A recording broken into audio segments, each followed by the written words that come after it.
Maligayang araw, Crossfire Philippines. It's time for more action dito lamang yan sa CFS Summer Masters 2026. At kami ang inyong makakasama sa panel desk. I'm your host, Bipolar, together with Salvatore on the desk. And Salvatore, is gonna be one hell of a day. We have 6 teams with 3 matches na pwede natin panoorin ngayong araw. And definitely, Rosea in action and as well as Virtus Pro, no? So, it's going to be a really intense day number 10 considering, pre, na napapalipit na ka tayo sa ating D-Day, which is going to be week number 4 and a week before heading into playoffs. So we have a total of 3 matches na I do think will definitely set the tone para magkaroon na nga ng magandang picture itong playoff bracket ka natin. And hopefully teams that are in the games right now will be having one heck of a performance kasi yun yung ini-expect natin sa kanila. No? Habang tumatagal ang mga linggo, mas nag-a-amp up ang kanilang mga performances. Yeah, absolutely. Kahapon nga napag-usapan natin na parang ito na yung time na basically even for the next week na parang this is gonna be the full form coming from these teams. But let's look at the recap muna sa ating recent matches yesterday. Let's look at it right now. But Salvatore, ano nga ba yung pwede natin makita dito? Ano nga ba yung naalala mo with execration and acceptance ka? Pure madness, no, pre? Grabe, dumidikit nga talaga acceptance, but the end game was definitely execration's favor and their stability and as well as their consistency. Makikita mo talaga na acceptance wanted to make a comeback dito nga sa Ankara, forcing that overtime. Pero not gonna lie, pre, parang nakulangan lang talaga sila sa gasolina mula doon sa ace ni Dre na parang kulang-kulang pa siguro ang kanilang biyahe doon. But inside of port, it was definitely the Pacific duo of Justin and MVA. Na parang nagpasiklab nga sila with some amazing mid-rounds and the good hold, no, para mapigilan ng hyper-aggression ng acceptance. It kind of feels like na iniisip ng acceptance na there's going to be proper timing, good enough para mawalan ng position ang execration. But with the experience, nagawa nga nila palampasin yung port na yun with a 10-6. At dito naman tayo sa loob ng Ankara with multiple plays ni Heck and as well as the Silent was not good enough, even going as far as Dre's shining with a 25 bomb. Pero man, all of that na walang bisa because Fall X just completely activated in the best time possible in that second half and overtime. And in the end, acceptance made a run, but execration won the race. Execration climbing up the ranks. Yeah, at the very end pa, no, overtime pa yung inabot natin dito sa Ankara kung saan execution, domination, and lahat-lahat na ang nangyari dito for these two teams. But right now, let's look at our second recap kung saan nakikita natin ang mga stat line ng ating second teams kahapon or second matchup kahapon. It's STS and CBF. Yeah, this was way behind the Swiss performance ng CBF and this is clearly an improvement para talaga sa dating ng Stallions in their form of becoming one of the representatives sa EWC. No? Grabe, man, the performance na pinakita sa atin ni Kanoy as well as ni Revenge. Revenge slowly climbing up itong KD leaderboards nga natin, showcasing na hindi na nga talaga inflated ang kanyang numero dito pagdating talaga sa KD. No? Revenge was making the mid-round so effective para sa side ng Team Stallions when they were on the BL of Ankara. At dito naman sa depensa nga nila, Revenge might not be on the pick side of the role, pero pag talagang kailangan niyang depensahan yung site, he is always there, no? Going as far as finishing the play with a 1v2 clutch for Team Stallions. No? Multiple retakes, multiple post plants, lahat yun kinamandahan talaga ni KLB and Revenge. And as we head into Eagle Eye, no, a map that is basically designed para sa laruan ng CBF and Team Stallions because this is one of their pocket picks. Pero parang nawala ata sa bulsa ng CBF tong mapa na to. Ang dami nga nilang nabitawang rounds, amazing post plants once again from Loyan as well as JJ, who was eventually the MVP of the series. No? So huge mentioning dito kay JJ, no? Because he was able to maintain his form para hindi natin maramdaman ang sniping prowess ni Woos at yung presensya ni Yaba in the mid-round.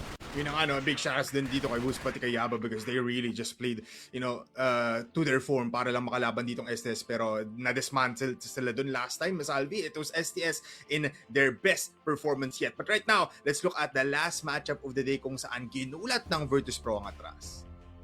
Man, kitang-kita mo nga naman talaga no, in living color. Napanood mo nga to live as Virtus Pro with a complete dismantling of the hearts and as well as the minds of Atras Esports. Hope para man lang makapag-playoffs nga sila, no, marking their third loss kung di ako nagkakamali. No? But Atras as a team look pretty nice nung nagsisimula pa lang tayo sa Ankara. Pero syempre, ang maalala talaga natin kung paano tinapos talaga ng Virtus Pro to. No? KSA and Elvin was having the time of their lives, just picking every single part of Atras na para parang ganun lang kadali. And take a look at Yobi Bencetra, man. Those two players talaga, hyper consistent. And they just cannot stop killing everyone sa loob nga ng Atras. Despite CRG and RTA's efficiency, parang the duel pa rin kasi is, if K is not able to get those picks intact, talagang hindi makokolekta ng Atras yung round. And those rounds na parang namumuno talaga si Cetra on the sniping prowess, it's always a guaranteed W for Virtus.pro. J-Kim, man, he was able to deliver some fiery shots dito sa loob nga ng Eagle Eye, but at the end of the day, it kind of looks like a 5v1 Masakit man sabihin, but JK was all over the map getting some plays para sa Atras, but at the end of the day, highlight reel machine talaga si Cetra sa dalawang sets natin. Yeah, Cetra was insane, Salvatore. Nakita naman natin yon, lahat na pwede natin sana sabihin if pwede lang, pero let's look at our next segment here, as hindi ko narinig masyado because nabulunan ako dun ng konti. We will be looking at our highlight reels kung ano nga ba nangyari. Let's look at the top 5 pagdating dito sa kahapong schedule. And it's going to be really, really exciting for our top 5 plays, considering pre na napakadaming plays na pwede nating ituro, pero finilter out lang natin siya into 5, which is going to be very, very much exciting, To start things off, ito nga pala ang malupit na 4K ni CBN to hold off Hotel on his own from second mid all the way to Hotel. Nadepensahan nga to ni CBN. First 2 kills landed by CBN and they wanted to make this very aggressive entry. Pero napakatagal lang talaga nung follow-up nung kakampi dito ni Heck, and then CBN secures the round for execution. It was pretty insane. Nakita na nga natin si CBN dito move from hotel, check on B, and just dominate the scene kung saan hindi siya mapitas-pitas dito. The shots were hitting at that time wala kay CBN, and just look at that. Despite na diba, sabay nang nag-pick dito almost yung players natin on the other side, it was CBN still on top of these players.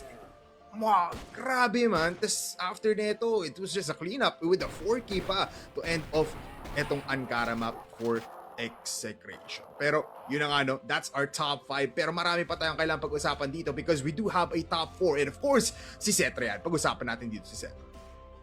Yeah, this is going to be a Cetra classic, sa loob nga ng Ankara with the 2v1 with 30 seconds left remaining, He's taking his precious time. Akala niya dito kakagat si Kay doon sa peak na yon, but Cetra knows na malakas ang post plant dito ng Atras and they want to play within the numbers, Take a look at this, Polar. One motion only. Clear ni Cetra yung metal, crouch peak, and then gets K. Ngayon, si RTA magpaparamdam pabalik ng top A, pababa pa lang si Cetra mula sa cat A, and then spots him down, wall bangs it, gets the cold kill, and then secures the 1v2 finishing maneuver para makuha ng Virtus.pro ang Ankara, men. What a play from Cetra. And what a way to end it, for this entire map. Isipin mo yun. Ni-require dito si Cetra not just this kind of clash, pero yung prior rounds pa, na to do it one more time. Pero parang may UAV si Cetra dito, parang may alam siya na di natin alam, and he just dismantled and just basically owned itong Atras sa labanan nila with this kind of ridiculous shot. I feel like kahit di pa tumama dun ng todong-todo sa ulo dun ng last na kalaban niya, it was still insane kasi natapos niya naman yung 2v1 clutch na yun. And now, let's look at the top 3, It's Kano with a 4K clutch. Men, Kano, hindi ka na talaga nawawalan ng spotlight dito pagdating sa ating top 5 plays. Kano, palabas nga ng Arco, sees an opening dito kay Aldrin, gets one, pero hindi pa nagtatapos doon ng play. Here comes the entry over to LA, spots down another one dito lang sa may bunker, pero syempre Kano with the USP na malamakro ang galawan, needs to get 2 more, Pero yun, mauhanap niya dito yung C4, but is there any time? Yes, definitely. Considering na 2 seconds dito ang allowance sa pagtanim ng C4, medyo dikit nga naman talaga. Akalain mo nga naman makakapagtanim pa si Kano, forcing the 1v2 post plant, and Kano under the pressure, syempre tatagal nga siya dito, all in one motion once again, spots down sa LA dito si Tetsu, and even palabas pa lang ng smoke, gets another headshot. Kano, the way he separates the fight and how he's calm sa mga gantong klaseng sitwasyon is just ungodly para kay Kano. I mean, the structure pa lang ni Kano, he knows these kinds of things, and yun nga, na-witness namin to ni Ramon kahapon na akala namin there was no time, pero saktong-sakto na parang 0.8, 0.5 na lang natitira dun sa ating clock timer. He got the bomb plant pa, and just the way he moves, just the way he navigates the scene dito sa Eagle Eye, alam mong he realizes that he owns it kahit na he's nasa parang deadly situation na siya kasi still even though it's a 4K clutch, man, this was a 2v1 fight kung saan ipit sana dito si Kano. And yes, medyo delayed lang dito yung push ni Woos or yung sniper natin on the other side. Pero man, parang iba. Just look at this. This transition mula sa LA, realizes na wala ng tao doon, goes towards sa ilalim ng buong site natin on A and uses everything to his full advantage. Man, he catches them off guard and he catches them in full control. Ngayon, Salvatore, andito na tayo. Malapit na tayo mabot sa top 1 and top 2. Pero simulan natin yan dito where the IGL controlled all the scenes and took the matters into his own hands. KLR with an amazing hold of the post plant doon. Nahuli nga dito si Elvin forcing the 1v4 doon sa may bato natin. And KLR with an amazing pick para maset ang 1v3 natin. And this is the funniest part sa loob ng post plant nga na to. It's definitely a highlight for KLR. Pero walang dumedepensa kay J. Kim Press. CRG was in the behind no? Nasa likod nga siya ni J. Kim. And then KLR played the time perfectly. Kahit papitas nga siya dito, wala namang oras dito si CRG for the defuse. That was a 1v4. Pre, gusto nga nilang i-rush no? It was 2v2. Sana dalawa na lang pinadala na dito sa tower para mag-guarantee yung trade. But man, KLR played that power position perfectly sa tower. Yeah, ang ganda ng strat line dito ng buong Virtus Pro kasi I believe nung napinanood natin to, they took the entire 1 minute and 30 seconds, pinaabot nilang last 20 seconds bago magplanta ng bomba just to secure na okay, pwede tayo magplanta, we have time to think of a plan. At ito yun, KLR using the timer, using that higher position, using that power position nga na sinasabi mo to create this kind of masterpiece mula sa ating IGL, one of the top fragging IGLs as well. No? So KLR, amazingness dito sa ating top 2. But that's it for our second top highlight of yesterday's matchup. Pero ngayon, ito na. Despite them not really having a lot of prowess or not really getting out with a W, kailangan natin dito i-acknowledge ang lakas ni Dre because he got an ace dito sa isa nating mapa. I was convinced no, na yung gagawin dito ni Dre was a good enough boost of morale para ka sa acceptance. No? And take a look at this 4-man entry, paangat na ang B-slope. And Dre, calm and composed as he is. Grabe nga naman talaga ang batang Ubek Maniac. No?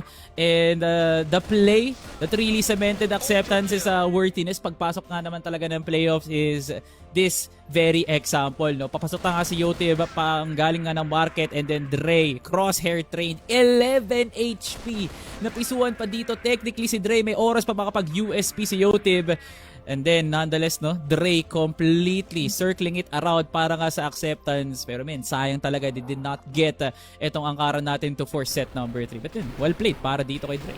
Yeah, he deserves an applause no, despite them not really getting those W's. Pero man, Dre, I'm telling you, Dre might be one of the next things to look at or next players to look at after the next couple terms natin. Pero dito pa lang sa group stage, pinapakita niya na that he is gonna be unstoppable and that he is headshot machine. Yun na nga, top 5 highlights natin, no? Kung papipiliin kayo, comment down below kung sino nga ba ang para sa inyo yung top 5 or top 1 dun sa ating top 5. But right now, I feel like we can look at the day schedule sa ating pwedeng makita dito. Actually, no. We have pick of the play nga pala. Here's Salvatore. Break it down for us. Alright, dito muna tayo sa ating first play of today which I believe is Execration versus Acceptance, no? Kasi napakalupit nga naman nito. Kasi this is like one of the few plays na parang ang lalim na ng kinuwang space ni Ajax and ni Ting, but Execration had other businesses, no? Dalin nga tayo sa port sa loob ng Execration and Acceptance with a lot of time actually, no? Maraming oras ang meron dito, no? MVA holding down door mid, pero ang hindi nila alam, Ting and Ajax already garnering enough space, no? Like, mahuhuli si Ajax dito but Silent will be the one na mapipisuhan. Ting is already dito lang sa may basura and they force this 4v2. Very impossible. Piso si Justin. But look at the anchoring, no? Alam niya may mga manggagaling ng curve and Folex hits the nastiest 180 dito, no? As we wait for it, there goes the read. Mawawala si Dre and they make it a 2v2. Hindi pa tanim yung bomba dito. Ting is still finding for that one pick para maikutan niya si Justin and heck, misses a crucial shot at masusuguran siya dito ni Folex knowing na pwede nga siyang ma-EBR dito pero men, ginawa niyang HK yung EBR, gets the headshot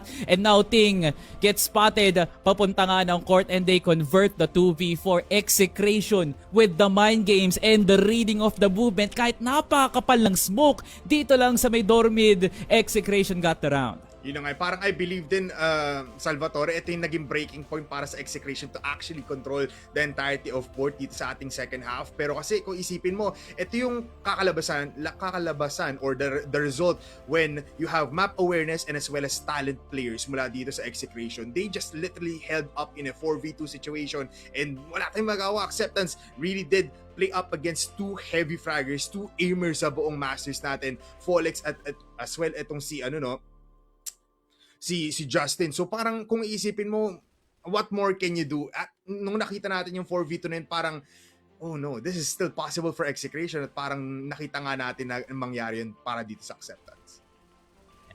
Kind of sad, no? Na yun yung nangyari dito sa acceptance. It could have been a 2-round game na lang. Yeah. But you know, execution had other businesses. Gusto nga talaga nila na madomina itong port nga na to, no? And I'm very much excited para sa ating pangalawang play na, if I'm not mistaken, is pinili ni Sneaky or either ni Ramon, no? But let's now take a look at CBF and STS. Look at this post plan, pre, no? Nakatanim ang bomba sa B-site. But take a look kung nasaan ang pwesto ng Team Stallions. Yeah. Hawak nila ang RS, pati ang lane. They're not even playing inside of the site. Sinandwich nila si Yaba dito lang sa may lane and they trap Tetsu na gusto niya sanang pumasok pero kailangan niyang tumingin ng RS dito na iniispatan nga ni JJ. Loy gets the pick and then walang magawa si Tetsu because there's 3 Stallions jerseys na nag-aabang paangat nga ng angatan dito, no? So Team Stallions, what a trap sa sariling base ng CBF. That is an insane movement around the map. Grabe, no? Kung isipin mo yun, parang they were just really on top ng players natin dito for CBF. Kahit anong gawin dito ni Tetsu, kahit anong gawin dito ng buong CBF, everyone was so forward na bago ka makapasok sa site, bago mo makita na nakaplanta dito yung C4, it was close to us already. Mula dito kay Lloyd, this was insane to watch, man. Insane to cast kasi parang at this point in time, naramdaman na natin parang walang pag-asa ang CBF sa buong Eagle Eye. But we do have one more here coming in. I feel like this is coming in for Ramon now after dito sa ating highlight na ito. Ito yun, Atras and as well as ating Virtus Pro. Eto pre, this is going to be one of the plays na talagang nawala yung pulso natin dito kasi kung gaano nga ba kabaliw. Cetra from tower, nakita yung binteng piso dito ni CRG and Elvin gets the clear sa over-aggressive na kid. Ngayon pre, K needs to get a position in. Sobrang confident pumik ni Elvin, naka-pre-aim na kagad si Cetra dito kay K and wala nang ginawa si Elvin pre, nakatulog siya na mahimbing knowing na he was able to clear itong room A. Kung walang aangat doon for sure, aangat ng cut A dito si K. And what a 2v3 conversion for Virtus Pro. And after that, alam na natin kung anong nangyari para sa side ng Virtus Pro. No? It was enough gas para makuha nila yung buong Ankara. And for just the presence of mind ni Cetra, no, na i-challenge yun sa tower instead of picking sa exit, going for the crouch pick, samahan si Elvin and trusting Elvin na makukuha niya yung pick niya for his own is just insane calling para sa Virtus Pro Polar. Yeah, I mean, mind you, there was like 20 seconds left para dito gawin ni Cetra yung ganung kind of play para mapasok sila just right on time, no? So, just the knowledge of Cetra to do these kinds of impossible things, kakaiba yun. It's so commendable. Insane. Diabolical nga, no? But right now, let's look at the standings natin para makita natin kung ano nga ba ang sitwasyon ng ating mga 10 teams dito sa buong standings, no? We have Team Stallions and Virtus Pro and Execration. Umaangat na, Salvatore. Parang nararamdaman na natin na it's all falling into place. Yeah, definitely. Ito naman yung ina-expect natin, no, of Team Stallions and Virtus Pro. Akalain mo nga naman their one loss is credited dito sa Execration, who I believe can still be the number 1 team considering na tapos na, no? Tapos na yung kontrata nga nila with Team Stallions and Virtus Pro. All they await is a match between TARINGBABI and as well as Fervit, kung di ako nagkakamali. But nonetheless, no, Virtus Pro is sitting right there in a spot na pwede pa silang pumasok ng quarterfinals kasi nung nakaraan nung spring bye na kaagad sila ni Team Stallions and as well as Virtus Pro. Pero kung hindi talaga mangyayari, parang ang nagpinaglalaban na nga ngayon ng Team Stallions and Virtus Pro is the number 2 spot kung sino makakuha ng instantaneous semifinal spot na yun. And what I'm seeing right now is the, regression talaga ng comeback friends and acceptance habang tumatagal yung weeks, mas tumataas yung competition nga din nila, no? And yung pit fight ng Fervid and MATTJESS for that last final spot, no? Dun sa number 6 sa playoffs, man. Nakakatakot nga talaga ang ating playoff picture picture ngayon po. Yun ang parang kada number 1, number 2, kada 2 teams natin, meron tayong pwedeng gawing kwento para sa ating mga standings, no? But right now, again, kung gusto niyo rin naman makatulong dito sa ating community and to show the mga spot lists na gusto niyo or at least the play of the week, we also have a giveaway para naman sulit na sulit yung pag-engage sa amin dito. You can win 100 e-coins. Just do the steps right here, pati na sa ating post on the Facebook page. Scan nyo na lang yung QR code dun sa pinakadulo. Just easy lang, no, para matulungan din kami kung ano nga ba talaga yung play of the week na gusto nyo. Plus, you can win, no, parang kung isipin mo, Salvi, hindi lang naman ito yung giveaway na pwedeng mapanalunan ng ating mga viewers. Meron din tayo mga cash giveaways wherein palaging Wednesday, makukuha nila yung mga premyo na sobrang solid. Anli ang e-coin namin para nga sa inyo guys, sa mga sumusuporta dyan. Kaya huwag ka nang manghinayang, huwag ka nang magdoble isip dyan. Gawin mo na nga lang itong mga directions ka natin. You will be credited 100 e-coin pag ikaw nga ang pinili. At pag ikaw ang may magandang explanation kung bakit nga ba ang top play mo para sa iyo. No? Lalo't lalo na maraming lotong lumalabas. May mga palabas na VIP na rin. For sure, kailangan mo na nga mag-ipoy ng e-coin na yan. Tayo nga, nagro-roll na rin tayo. Tapos siniswerte tayo. Why not? Kayo din, no? With that 100 e-coin, why not? Pero ngayon, may kita natin ang today's schedule kung ano nga ba ang 6 na teams na maglalaro ngayon. And guess what? It's a Saturday, so we'll be seeing the Rosea teams again. It's TARINGBABI versus Matches on the first match. It's Veteran versus Atras. And eto na, highlight na naman! Salvatore, parang sulit na sulit ang mga weekends natin because VP and Fervid are gonna be fighting for the third match. Sulit na sulit talaga ang mata ng mga taong manonood ng oras nga na yan. No? Siyempre, Fervid, may papatunayan nga sila na pwede pa rin sila makapag-Paris or pwede pa rin sila makapag-playoffs. And whereas Virtus Pro, fresh off a win against Atras, siyempre marami silang pagkukuhanan ng lakas dito, no, for that specific series, man. Pero eto, MJ and Atras can steadily improve to the standings pag naipanalo nga nila yung mga matches nila up against Rosea. Or, as we've heard, no, from a little bit of insider mula dito kay Ramon, I've heard TARINGBABI and as well as Veteran are doing practices behind the scenes para makatapat at maka-level na nga sila dito sa ating mga Filipino teams. Kaya well played dito and a good call here for TARINGBABI and Veteran to lock in middle of the season for them to elevate their performances and eventually come over the top up against the Filipino teams. Ayun nga, no, I feel like we also have to mention na these teams right now coming from Rosea, itong TARINGBABI and as well as Veteran, they're not just here to compete. They're not just here for the prizes, no, but they're here to actually qualify for EWC. Think about that, Salvatore. They're here to dominate and at least try to get at one of these spots going into EWC. But of course, let's introduce to you our first team of the first match of the day. We have TARINGBABI, and these teams right now, first time that we'll see on the master stage, but they've been powerful nonetheless. You have Macray, El Compe, Jangar, Penjahat, and as well as Protons, which I would like to say is one of these highlight players that we should look out for. Yeah, definitely. Macray has been low-key been cementing himself as a player that we should look out for TARINGBABI because of his presence in the mid-round, and as well as for someone like Jimby to be subbed out. This is one of the surprises for today, as Jimby, he's an IGL. He has that one kind of a presence that someone like Penjahat needs in order for him to have this adjustment into the games. But Macray will be stepping in, I believe, as a backup / IGL. I don't know who will be taking the ranks of the in-game leader right now, but TARINGBABI will be missing a particular spot or at least a particular piece that could have elevated TARINGBABI's performance today up against Matches. But you know, TARINGBABI, we are welcome for a conversation that begets an upset up against one of the top teams here in CFS C, which is going to be Matches. But TARINGBABI, they do have the form, they do have the meta guns, and they're like one of the few Rosea teams that utilizes both HK and EBRs compared to the ones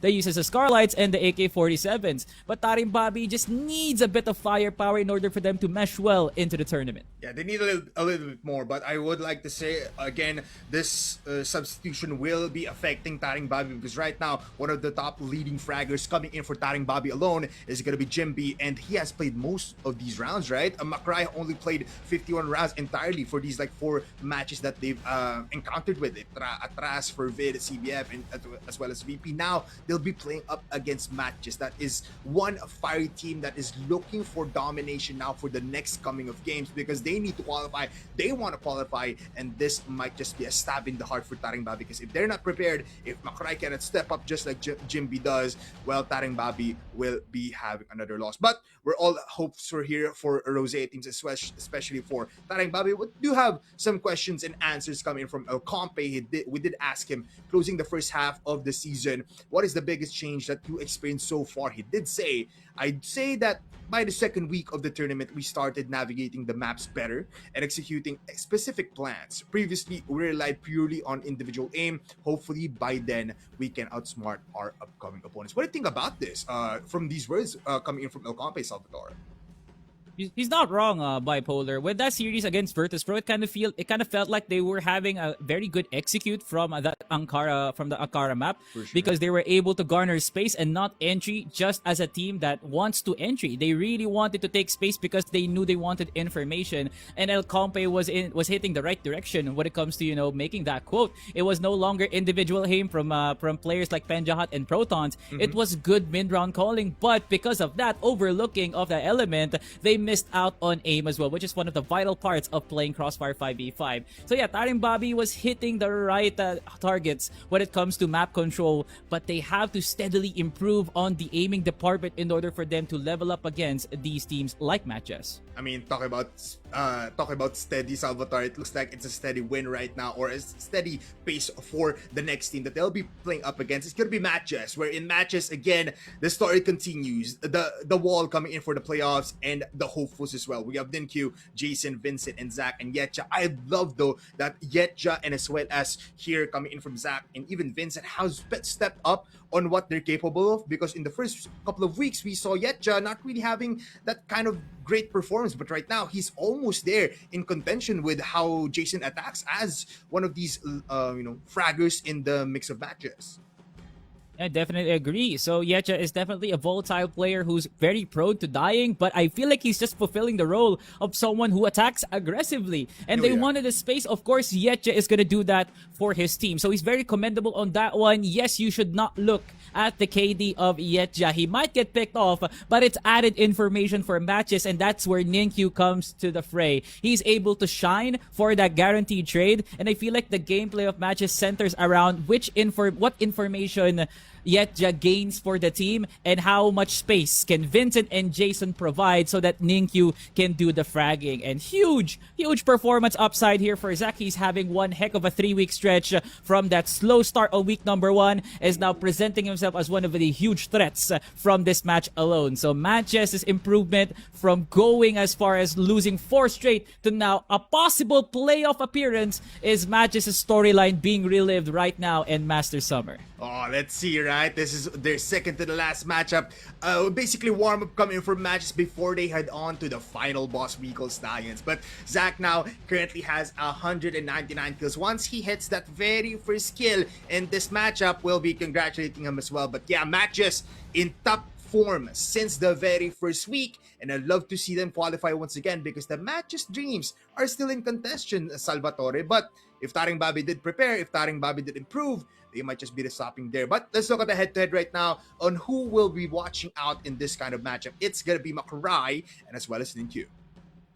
Well, this is a day and night difference here from Ninkyu and as well as Makurai from an attacker and a backup perspective. And that KD says a lot on what impact Ninkyu brings to MATTJESS and how Makurai provides space but not on the kill department here for TARINGBABI. So I feel like it will really depend on how much Makurai will be able to provide support for his team and how will Ninkyu provide his individual play to be effective for MATTJESS. He said it himself, Bipolar, that Ninkyu does what he does, what he thinks is the best for the team. And I feel like that's too much ego for just one player, but it's Ninkyu we're talking about here. It's Ninkyu who is very much reliable on the surface of trying to be as dominant inside of the map. So huge props to Ninkyu for having that ego, but he can definitely back up for it because of his performance. But here on Makurai, he needs the whole team behind him because he's also an info gatherer and as well as a prominent killer inside of the Rosea qualifiers. So hopefully Makurai will be able to recover from that slump of a performance from week 1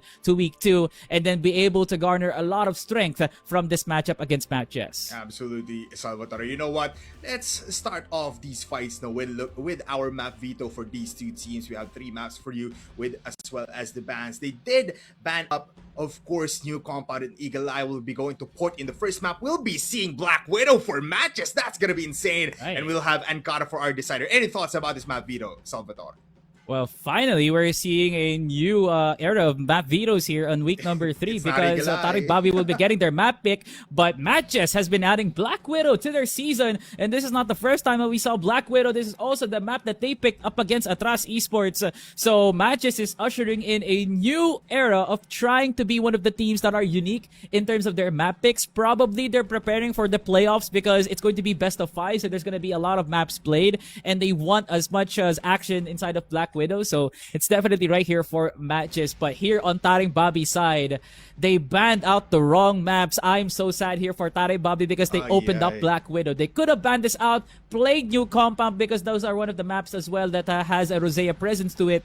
But you know, TARINGBABI wants that port so bad. They want to be the experts of it up against Veteran who also loves port. But man, MATTJESS starting on BL, they love that. We love that confidence from MATTJESS. Despite, you know, starting from the weak side, I still think MATTJESS will be having a strong start on our set number 1. Yeah, you know what? Despite this being the so-called weak side, I feel like MATTJESS doesn't even care. They have strong sides everywhere here coming in for Portland as well as Black Widow, because last time that we did see at least the prominence of Black Widow for MATTJESS or entirely for Vincent and as well as Kerdas, this is one of their map picks that they really did play well. So I feel like MATTJESS will be having fun here, but you have a little bit of information again coming from Ramon. Big shout outs to him that TARINGBABI and as well as you know, the multiple players coming in for that team has been playing or screaming up against Filipino teams. So they might just be ready for this kind of matchup up against one of the most dominating teams here in Masters. Now, let's look at the prediction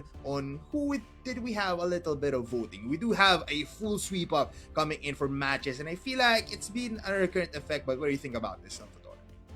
Yeah, it's not going to be anything new here for our predictions as talents here because TARINGBABI, despite them being given the chair of improvement here, they're not really sitting pretty well on in terms of upside of performance. Yes, we're seeing some daylight, but it's just good enough for them to, you know, be heated upon, but not really much to have this whole lasting effect to the tournament itself. So yeah, MATTJESS is still a team that is very strong despite them not being reflective of their standing right now. But this is MATTJESS we're talking about, man. And this is one of the few matches that Rosea needs to prove that they belong into the tournament, and TARINGBABI is ready for that upset.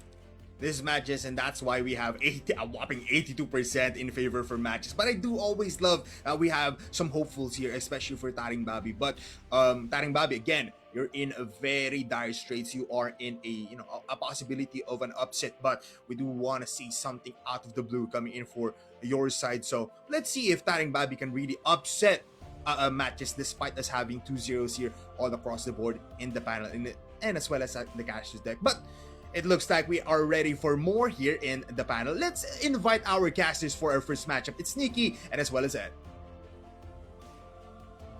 Hey. Sneaky and Ed, it's been a while since we saw this duo action. No, it was yesterday only. But what do you think about this? This is the first matchup of the day. We have a Rosea team. Is it gonna be a party? Is it gonna be like a music festival for these kind of teams? Because it might just be a mosh pit of kind of fights here in these two maps. Yeah, it's definitely not gonna be like Friday night, that's for sure. Yeah, no one's gonna true. be elbowing you in the back while you're in the mosh pit, right? But yeah, I feel like this is gonna be, you know, one of those games, unfortunately, that TARINGBABI just has to go for, right? I feel like if it is any team to go up against, if you're on Rosea, MATTJESS is probably one of the, you know, worst matchups that you can ask for, because I feel like MATTJESS, they don't really fully rely on their defaults when they do win when it comes to these games. At most, it is individual plays, right? You are going to see something here from Ninkyu. You are going to see something here from Zach, potentially, right? And I feel like if you kind of just give them free reign in the map, they're just going to start running at you, especially in the map of Port. And judging from the pick of sides, honestly, you know, TARINGBABI, maybe they can get a few cheeky rounds here on the GR side. But I feel like MATTJESS, with their experience on the map of Port, I feel like they know how to operate on this BL side, especially with recent revelations from other teams here. Yeah, that's true.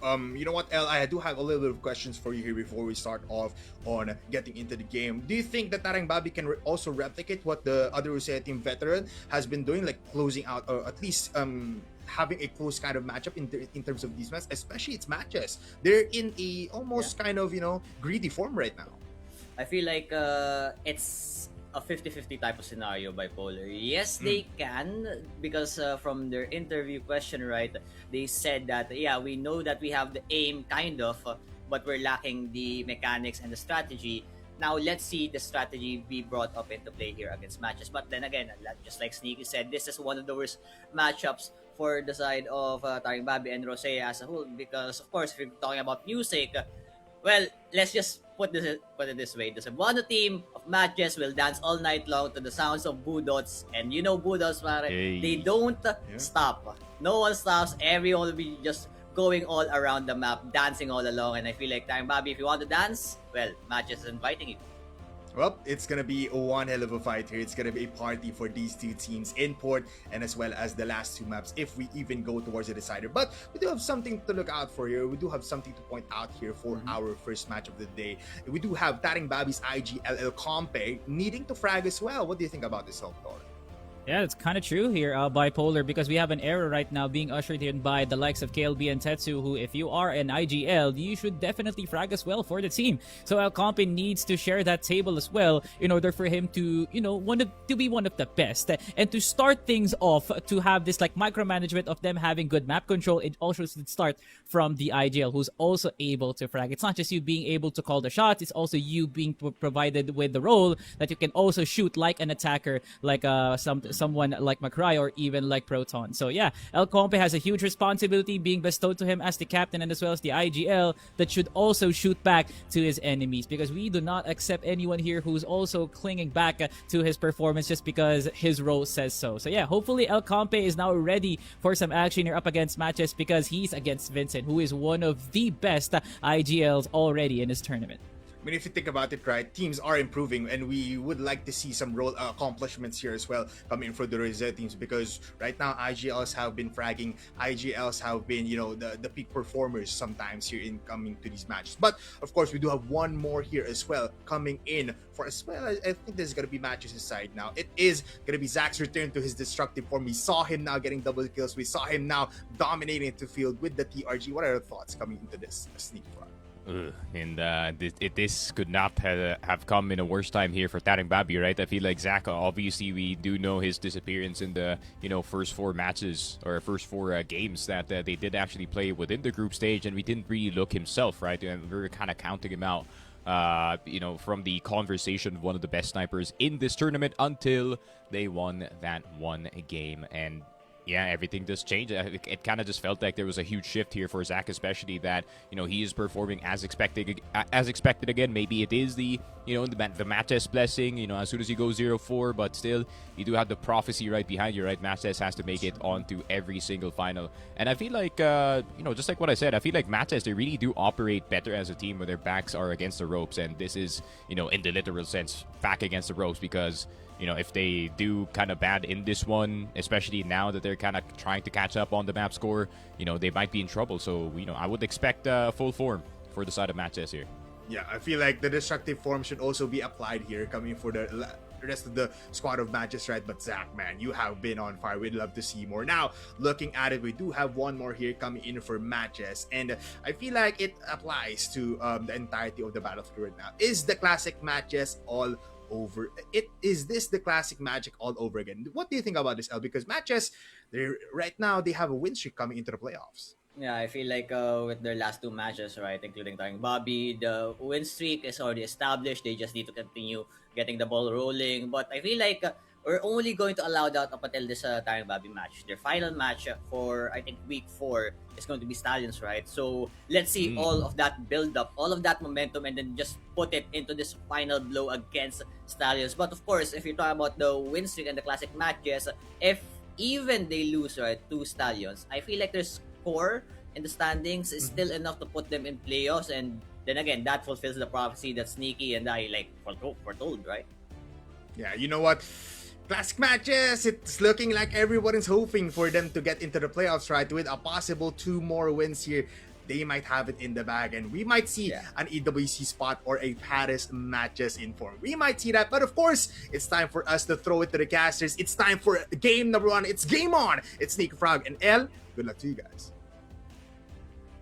Thank you to the panel, Bipolar and Salvatore. Welcome, ladies and gentlemen, to the Crossfire Coliseum. On to my right would be Sneaky Frog, or on to my left rather. And our first matchup for today will be the Gladiators of MATTJESS versus the Untamed, Untempered Boars of TARINGBABI. Welcome, everyone. And Sneaky, I feel like my intro could not have done enough justice to both of these teams, right? We want Osea to flourish. We want them to improve. But if we keep handing them these types of teams, right, is the improvement going to be worth it? Because if you think about it, every time they lose, right, it's a hard lesson to take in. And all these hard lessons, well, it just might be too much. Yeah, I feel like one of the teams that actually benefited from getting beat in that last season was actually Veteran, because they actually got really close in their map up against Acceptance, if I'm not mistaken, right? I mean, they went all the way up to 10-7, which is the farthest that any Rosea team has gotten up against any PH team. So, you know, that is also very impressive from their part, right? But that's also a really good question, because when is it a lesson and when is it just, you know, MATTJESS is just pushing into your face because they just know that they have better mechanics at the end of the day. So I feel like TARINGBABI, maybe now is the time to kind of slow down a bit, try to look at the situation, because MATTJESS, they're gonna disrespect you at the start of this game for sure. You are going to be seeing Jason or Vincent try to enter House B or try to actively challenge any of these. And, you know, Zach, I'm not even sure if he's going to snipe this time, because, you know, he still has, you know, he has that backup sniper if he is a bit lazy. And his name is Yetcha. So if Yetcha is going to pick up the sniper today, maybe, right? Maybe, just maybe. Yeah, exactly. We're going to be heading into port, right? Map pick for TARINGBABI. We're going to be listening in on the comms, which we know to be a bit of a chaotic communication. DS dia deh satu. Ini kati. Kati Ghost Mid. Dua, kati Z, kaya lah. Okay. So, Loki, I feel like they're counting heads here on CA and here on Z Sneaky, but MATTJESS trying the same approach towards speed, but I'll be getting the first 2 kills. Where was our observers? Yeah, and I feel like they even didn't expect what Jangar would be doing at the start of this round, and this amount of aggression from the side of TARINGBABI. I'm liking what I'm seeing here. Not gonna lie, Elcampi has gotten himself his own kill. Proton's trying to play the fast game on towards long. Zach is going to get caught off guard. And Yetcha, the only one left alive with the HK, and he will get taken down. TARINGBABI. What a nice first round from them. Aggression across the board. Okay, for the first round, they're doing a MATTJESS onto MATTJESS. Classic Rosea wildcard play. And I want to see more, but I need to see MATTJESS like, okay, you want to dance? Let's dance. We were talking about the music, right? And they're just starting up the party, taking CA right now. MATTJESS, that would be Jason. I don't feel like Jangar is holding the proper angle here if ever Jason pops up, but it's going to be his own demise. There it is. Seems like Jangar has the rhythm of DJ Love here, but Jason, first kill already here on the side of Jangar, and they also want to dance some Budots on the A side. But NQ has gotten himself control of top A. Proton's gonna get sprayed right over that smoke. Penjahat from the backside, though. He will get Vincent, but doesn't even matter. That is the problem, because Zach is gonna take out Elcampi. Zach is gonna take out Penjahat. And the sniper, it's gonna be a bit hot early in this game. McRae is a known entity, and he will get the headshot on Jason, but in terms of chances, there is none to get back on the site. MATTJESS, they reply. First time I've seen a mosh pit on top A, and it feels like all of the MATTJESS members just wants to rave here on the side of TARINGBABI's defense. Jangar, I feel like the repositioning was fine, but hold on that thought. Because Jason's gonna do the same attempt here on CA, learning a bit of things from our virtuosos, if you will. But Elcampi still trying to go for the fight, and he will get 1 and 2. Oh my goodness, Elcampi, great start for the round 4, and Penjahat is gonna get Ninkyu as well. Jason, though, with the reply with his own double kill. CA is now occupied, but top A is still yet to be. Yetcha will be getting Penjahat. Jangar, quick trade onto Jason, and Yetcha is just going to get finished off. Really nice map rotation here from the side of TARINGBABI. And at the same time, I like that they're actively challenging long constantly, because it creates really big pressure for the bridge players. And it kind of avoids some really easy angles here for Zach to try and get some picks here. So very nice what we're seeing here from TARINGBABI, especially on their GR side. Yeah. If you want to fight the matches on their own terms, well, you gotta bring the aggression for yourself, right? And I feel like this approach, even if it is a bit passive towards the mid side, they're still finding the success because even if you take CA, what if we just let you out of CA and then we just meet you when you drop down, right? Towards this jump up box. So far, so good for TARINGBABI. Port is a Roseo map, but Jangar, he's trying to go for the Roseo angle here. Ooh, Getcha. We'll be getting Jangar. Zach will be getting El Compi in return. But here comes a reply here from Protons. Indy is going to be surviving in ladder for so long, but not any longer. Jason and Vincent has gotten there too. And McRae, he's going to have to get his own pair in this situation. Vincent on low HP. Jason on half as well. Jason has been pretty good so far in this game with the EBR going 4-3. McRae, a bit of poke on the top 8 players. And Vincent, he's faking it, but no one's believing it. Okay. Okay. No DK. So far, so good. Let's see it now. McRae, the sub-in, can go for the clutch. HP bar is a problem here for the side of MATTJESS. They have the angle. He does have a nade. 2-for-1 maybe is a possible here, but he chooses to go for the flash. And he goes down. Oh, there it is. McRae not even anywhere close. You know, Vincent, he kind of tanked half of it, and he's asking his teammates, like, where did that guy come from? But now it's a 2-2-2, right? And honestly, it's been some pretty good sets here from the side of TARINGBABI, but it just seems like, you know, once MJ enters the side, there's nothing that they can do. Yeah, I feel like this is like, to put it in simple terms, you're trying to add fuel to the MATTJESS fire with what you're trying to do, right? You're trying to meet them on their heads, right? On their own terms, being aggressive. McRae going to be meeting an aggressive Zach, but the corner, just on time here. Will they be still taking house B? Yes, but the execute, is it going to come here for an NQ? A bit of discipline. Here comes the flash. McRae is going to get sprayed down while he is blinded. Benjot is going to try to keep control of bottom B, but that is going to be quickly denied here from the side of Jason, and Ninkyu from distance. He's going to get El Compi. Jangar and Protons, the last 2 left alive. Granted, it has been a very great start from the both of them, but it seems like once we hit the B side, there's just nothing that they can do. Jangar, the last one left alive, yet just going to spot them in the smoke. And it matches. They take the lead on the BL side. Eyes wide open in the smoke yet, yeah. And the whole of the MATTJESS team here. I've told you before, Sneaky, like, if you're going to fight MATTJESS, you better stop them. Full stop, right? Period. And just like that, example being given by Penjahat. You cannot give them the trades, you cannot give them the 3v3s, the 2v2s, the XVXs, because if you do, that's just going to make matches ramp up even more in the upcoming rounds. So a pick like that by Penjahat is going to be good because it stops the MATTJESS macro from ever activating. Now, look at this. They're trying to go for the 2-on-2 approach here on House B and LA. The double peak. I feel like, we're just waiting on it to happen. And Zach's going to peek first, and he is going to die immediately. Here comes the second peek from El Compi, but Jason is going to take them both down instead. I mean, that was a good setup from the side of TARINGBABI, but it just seems like they could not hit the former captain of MATTJESS here. Yetcha is going to get his own. 2 versus 3, Penjot and Protons, a massive job to do. That was a nice opener. But the reply here from MATTJESS even better. Let's see if Yetcha can find a pick while he's ninjaing.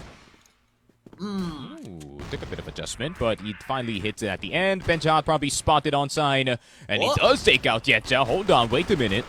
All of a sudden, it is now a threatening round for the side of MATTJESS. A USP can take out Jason from distance.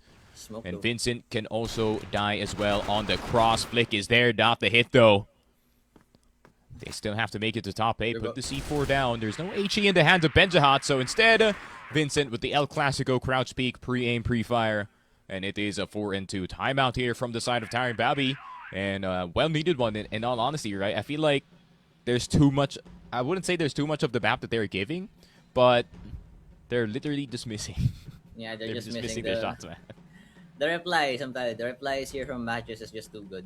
Like, sure, you can take them on in the early aggression part of the map here, or like in the game, but once this cycle continues, they understand what you're trying to do. You're going to be at a lost cause because, well, that's MATTJESS' style. Even when we swap sides, you're gonna see Is this exactly the same team but just better in executing that aggressive push on LA, on House B, on mid, right? So, TARINGBABI, I like the idea that you're trying to replicate or emulate the Filipino playstyle of aggression in port, but so far, it has not been going well for them after Matt just realized what they were trying to do. So, I feel like the timeout here, it can be said that we can put 2 snipers on the hands of TARINGBABI, Penjahat +1, right? Because if you do that, you stop the snowball, you stop the rush attempts altogether. You're gonna make matches think more strategically. And if there's one thing that we can assume about matches is Vincent, and strategically, it doesn't really become the first pair of words that comes into my mind. It's Vincent and aggression, right? So you're gonna make Vincent think really, really hard if that double sniper attempt that we might see here from TARINGBABI comes out. Yeah. Interesting as well, though. The MATTJESS is also playing from where Acceptance is usually playing. At the 144 Hertz shop. I'm not sure which one is that, but I feel like they're trying to kind of, you know, bring the luck on their side, right? For some reason, those pair or those 5 PCs have been bringing Acceptance as much power as possible in this one, and hopefully, you know, they do get the exact same bite as well. But to be fair, at this point, right, do they even need the bite? Because I feel like they are kind of having the upper hand in this game. TARINGBABI, I feel like TARINGBABI, if they can get some really good openers in this one, maybe a cheeky peek here from, you know, maybe from Penjahat, is similar to what we saw earlier. Maybe on LB, maybe on A site, because I feel like just allowing MATTJESS to kind of move around LB is, you know, kind of a bit whack. But A site, long side take, never mind, they're just going to boost into CA. Woo! Zach. I kind of expected it. I kind of expected it. Like, Zach, give me a drop shot and then win this duel. But nah. Penjahat was good for it. Double sniper, exactly what I said, Sneaky, is going to come out here from TARINGBABI. Call me the analyst. Because I am. Because that is the thing that will stop the match, just aggression, right? Usually, when they go for their executes, they just run in as 4. Run in as 3. One guy will be lurking, possibly Yetja, possibly Vincent, but usually it's Yetja, right? So, with this type of approach for TARINGBABI, now that you get the first pick, remember you have 2 snipers, you need to take care of these angles. Penjahat, he can go spamming here as much as he wants because he knows the duel there is dead. But McRae has to be careful because now you know the second step for matches after losing 1, so just go all in. I think this was the same setup that AJ actually did to counter the port game for Stallions, actually. That flash is very familiar from Proton. So as soon as the first contact comes, pop flash is going to come from the left side. Problem is with Ninkyu, he's already in this site without even any utility needed for the situation. Needs to push Ninkyu, forward, though. if you can make it all the way into Jenny without anyone noticing, I think that's pretty much fine. There's the flash. It has been baited, but MATTJESS, they're not going to go that direction. They're going to go mid instead. Jason will take down Nelcompi trying to go for the reverse ninja.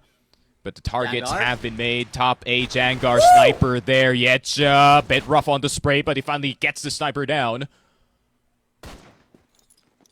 But top 8 has yet to be occupied, is yet to be planted. Protons has already made it to bridge. Yetja needs help. Vincent's going to go for the full swing instead. And Yetja will still get Protons despite the HP. Penjahat, anything is possible. Even the wallbang will kill at this point. The USB in his hands, and he's... Oh, no, he faced the wrong way when he was tap walking. And unfortunate happenings here for the side of TARINGBABI. That was their post-timeout round. That was the idea being brought out. Just then bear fruit. Almost, right? But you gotta make sure that the fruit is ripe before you pick it. And for the side of TARINGBABI, well... I feel like the patience here for El Compe just did not work out for him, right?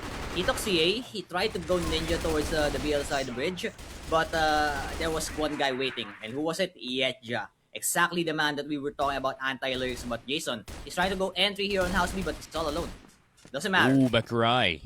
Gonna be the first victim in this round. So a bit too much peeking here on the House B side, but there is 2 other players going for the backup. El Compi spotted as he tried to go a bit proactive in this one. And speaking of proactive, Zach getting a bit too. He's gonna get killed by Jangar Penjahat with a nice flick here on Ninkyu as he's watching the smoke. Protons with the cover of his teammate. And hold on, wait a minute. TARINGBABI kind of fighting back on the B side with their superior numbers. Vincent and Yetja has a decision to make. Are we still gonna go for this? Yeah, that's exactly what you want to make Vincent do, right? Make decisions, not just go all in on one execute like Spamby. Nah, Vincent, you gotta think, man. You're facing double snipers. Now, what do? You know the disadvantage there is if those snipers miss, you can just run and gun them all over. Jangar, he's wary to the angle, and if he wins this fight, the third round here for TARINGBABI might just be enough. He has the C4 and a CHJ all alone. Yetcha. Wait. Ooh, nice tap here on Jangar. Hold on. But Plenty he's of on time. 13 HP, right? He got dinked. So this is going to be a bit troubling for him to go for. Yetcha! And he just gets sprayed down with the USP. You know, that gun Okay. surprisingly has one of the better wallbangs in this game. But, yeah, TARINGBABI catching MATTJESS. I like it. The first round after the timeout was just the litmus test, if you may say so. The round after that, well, you see the fruition of the double sniper here for the side of TARINGBABI. Now, MATTJESS still doing the Virtus Pro approach, but they're adding the spice to it. MATTJESS likes 4CA. Oh, Jangar, he was trying to jump tech onto CA on his own, but unfortunately could not execute in time. Jason, with the speed, with the USP, and with the EBR, is just going to run through all of the A players. And TARINGBABI stunned after that one. Nice try, though, from Jangar, man. That's a very hard jump to execute, especially under pressure, but, you know, timing is everything in this game. And speaking of timing, Zach will get taken down by McCry, and Yetcha will get McCry in return. El Campe from the backside. Inkyu with the drop shot is going to work for him this time. 6-3. MATTJESS with a 3-point lead on their BL side. Yeah, it looked promising at first for TARINGBABI, even with the weapon switch, right? The double TRG worked out around, but MATTJESS pulling out the CA push as 5. Now, we're learning some things from Virtus Pro here, but we're not exactly applying the whole lesson. We're putting in our own formula to it. So I like that adjustment, Vincent. If they're expecting 1, why not make it 5? Right, Sneaky Frog. So, yeah, MATTJESS still same as ever. Running rampant all around the map on the BL side, taking 6 rounds. As much as TARINGBABI tried to make effort, it's...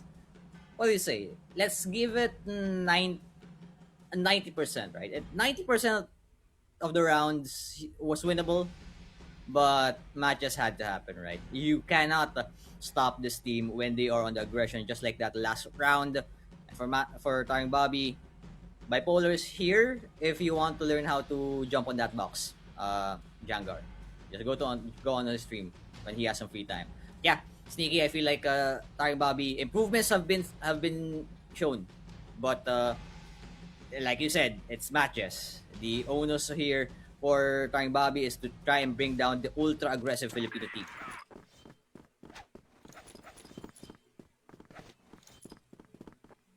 Oh, Sneaky. Surprise aggression here, not gonna lie, from the side of TARINGBABI, but here comes some surprise. Once again, Yetcha taken down 3 in LB. No chance whatsoever for the side of TARINGBABI to go for it. Benjahat rounding the corner, USP. Bit too much bullets per second there, right there, my friend. But the USPs is also effective on the other side. 7-3. MATTJESS, I mean, on the precipice, man. They have the more favorable side, and TARINGBABI, you know, they have to figure out what side of the map to attack here, man. I mean, what side of the map to defend, because Jangar is just going in. Never mind. Oh, and they're continuing. Yetcha getting 2. Wait, hold on. They're still going for this. This is not a good idea, but still, it's a back-and-forth fight. This is the closest round that we have seen so far in the second half. C4 is down, but still very recoverable. If they can somehow bake them to peak here, it would be possible. There is damage on Inkyu, but Benjahat does have a sniper, and he's all the way on the other side of the map. What's the plan here? Man? What's the plan? I mean, my first hunch was he was going to go towards mid, take Z, and then just pinch it with the crossfire. Unfortunately, he's all alone. Crossfire is gone. And he's being wrapped around.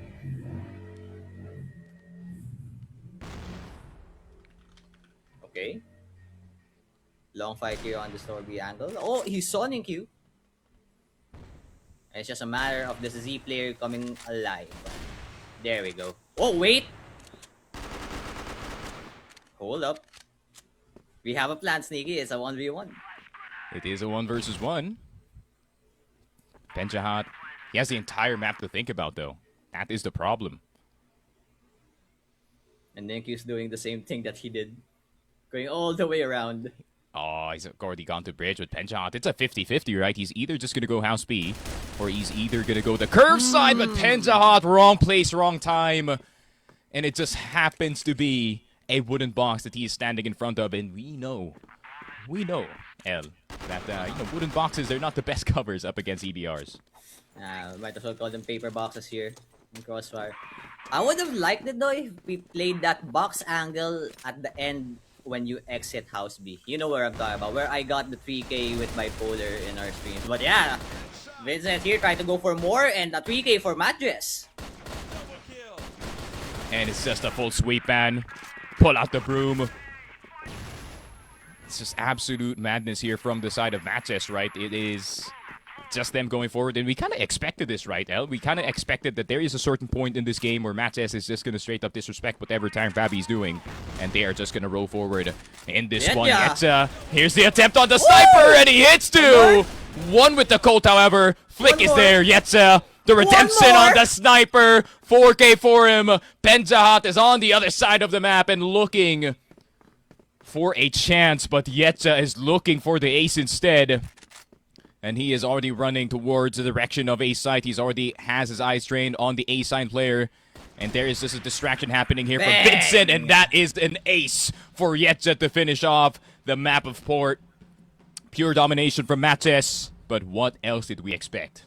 What else did we expect? They were going to dance Bulldogs all night long, and I don't feel like we even got past the first song here, Sneaky. The remix has not yet happened for TARINGBABI. They cannot keep up in the rave pit here. So far, I mean, just like you said, what did we expect, right? We expected nothing less from MATTJESS being aggressive on the BL side. That's a given, but being aggressive on the GR side, that's MATTJESS for you, right? Like, a few teams do it, but no one does it like them. And I feel like TARINGBABI, the glimpses of hope was just on their GR side. We've seen the swap of the guns going to the double TRG. We've seen them trying to go aggressive at the early parts of the game. But the problem is, it's MATTJESS. If this was another team, like, for example, we have ourselves Acceptance versus TARINGBABI, we have ourselves a Trust versus TARINGBABI, you could have done that.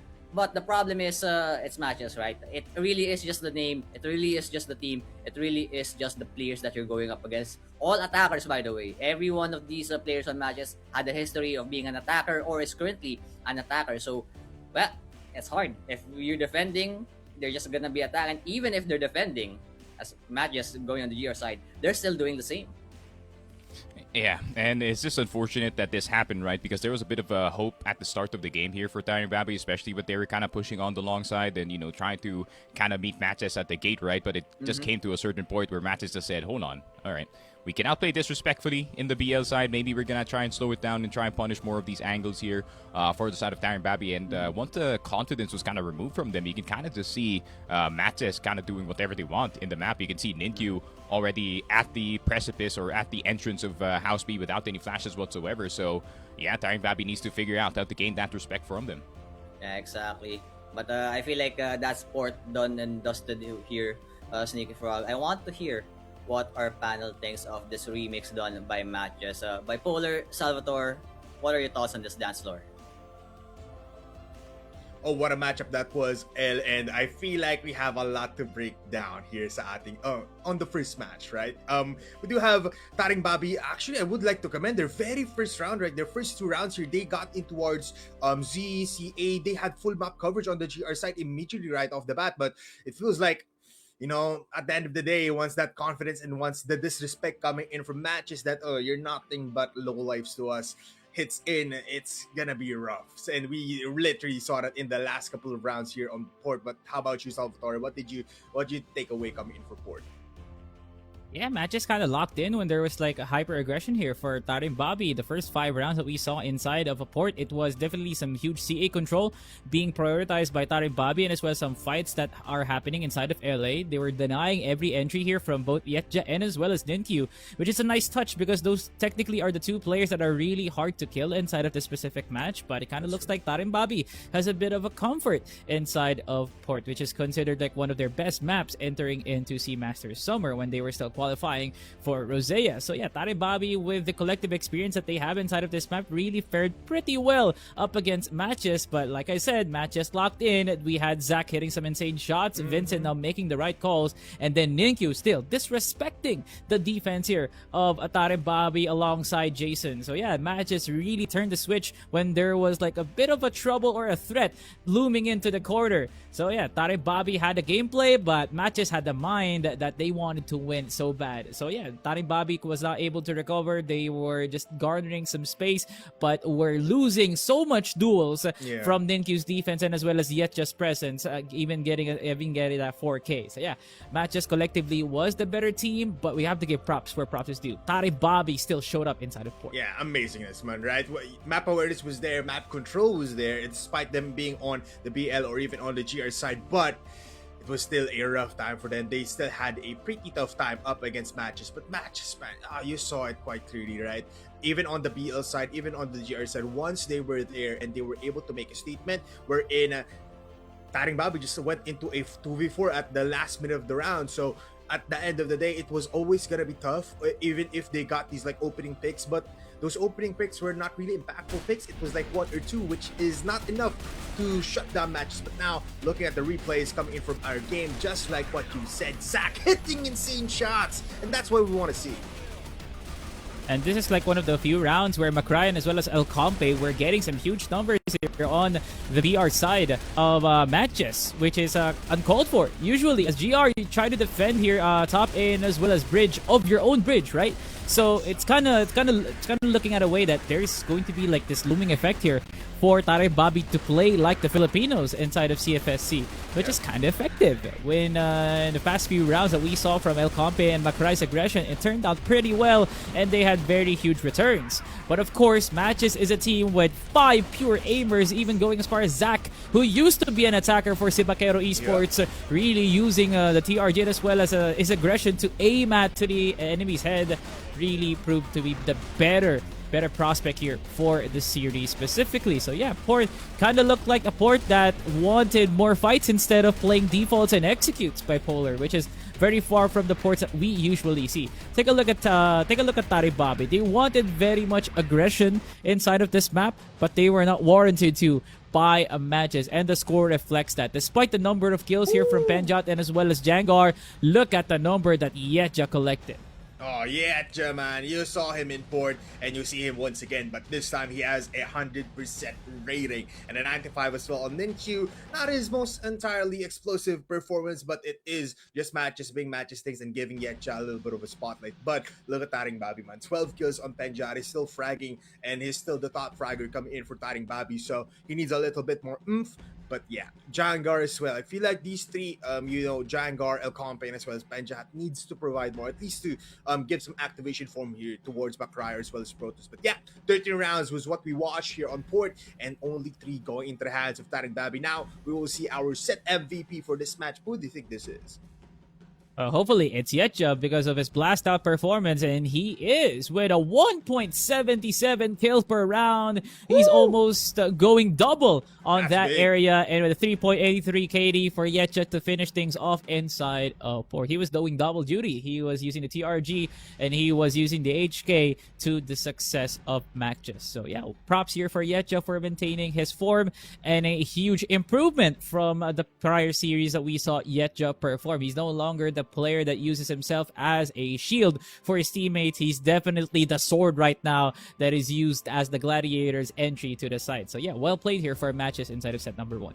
No more sacrificial lambs here. It's all just gonna be firepower and as well as bashing of the heads mula or coming here for MATTJESS. But it is gonna be our set number 1 done, and we'll be coming back after this short break for our set number 2 MATTJESS, and TARINGBABI will continue after this. Let's continue the action here on Crossfire Philippines with the CFS Summer Master. It's time for the second set or second map for TARINGBABI as well as MATTJESS. It's gonna be Black Widow. Any thoughts before we head on to the cast yourself? It was wide open, bipolar for MATTJESS to pick this map, considering it was one of the maps that was picked, honestly, from their prior series against Atras Esports. And TARINGBABI kind of missed out on the detail that Black Widow is also a map that is heavily dominated by MATTJESS all throughout the years of their competition here on CFSC. So TARINGBABI will be playing a handful of Black Widows has played a handful of Black Widows on their career, but not really on the level up against MATTJESS. So it's going to be scary at the same time, going to be cinematic here for MATTJESS. They just need to be prepared for some angles that they are not ready for, especially for a player like Zach. He's going to gun out for those off angles. Yeah, that's going to be the question, right? Are they going to be ready for a revved up Cebuano squad just like MATTJESS? It's going to be insane here, especially on the BL side coming in for matches. But of course, before we head on to our casters, big shoutouts to you, Juani. Big W's towards you. But of course, we will head on to the game. So it's time for Sneaky Frog and as well as Ed. Thank you very much, Bipolar and Salvatore. Sneaky, we're finally heading into the Spider's Nest here. Black Widow is up next. And I'm going to ask you a question. Right? In our stat sheet here, it said that the pick rate for Black Widow is a whopping 21%. That's picked 6 times only. But can you guess how many times was Black Widow picked as map 1 or 2, not as the final map? I would say, like, if I can remember, like, once, right? Twice. Twice. Including this one. Ooh, Including this one, yeah. So that's how rare we're getting to see Black Widow, right? Of course, Mexico is still up there, but with Black Widow being very rare, it comes up as a topic wherein you're going to have to think, why are teams scared of picking Black Widow? Why are teams so unfamiliar with getting Black Widow in the veto? Because they're busy with the Eagle-Eye gang. And I feel like that is one of the main reasons why. I feel like everybody and their mom knows how to play Black Widow, but at a deeper level, I feel like teams still cannot figure out the more, let's say, direct contact in the map compared to the other maps that we do have. And, before I further my point, quick shout out to MarineTop6585, the man who's always in the YouTube comments and the community comments as well. Big shout out to that guy, as he's a supporter. But my point is, Black Widow, it is a map that is very hard if you really do not know what to expect coming into this one, especially that it is going to be MATTJESS on the BL side, if I'm not mistaken. So they're going to get the slight advantage at the start of it, unless that TARINGBABI can also provide that same aggression that we saw at the start of Port. And I feel like that is definitely a possibility for them to, kind of score some points in this one, right? I feel like if they can get some good fights on long, keep it connected with the short players as well. And, it is definitely a possibility. But I feel like this is also a very good test for Penjahat and the boys, right? The snipers on their side, because this is a sniping map low-key. And, Zach, I feel like he's missed a few times in that last game, but I feel like he won't miss this time, man.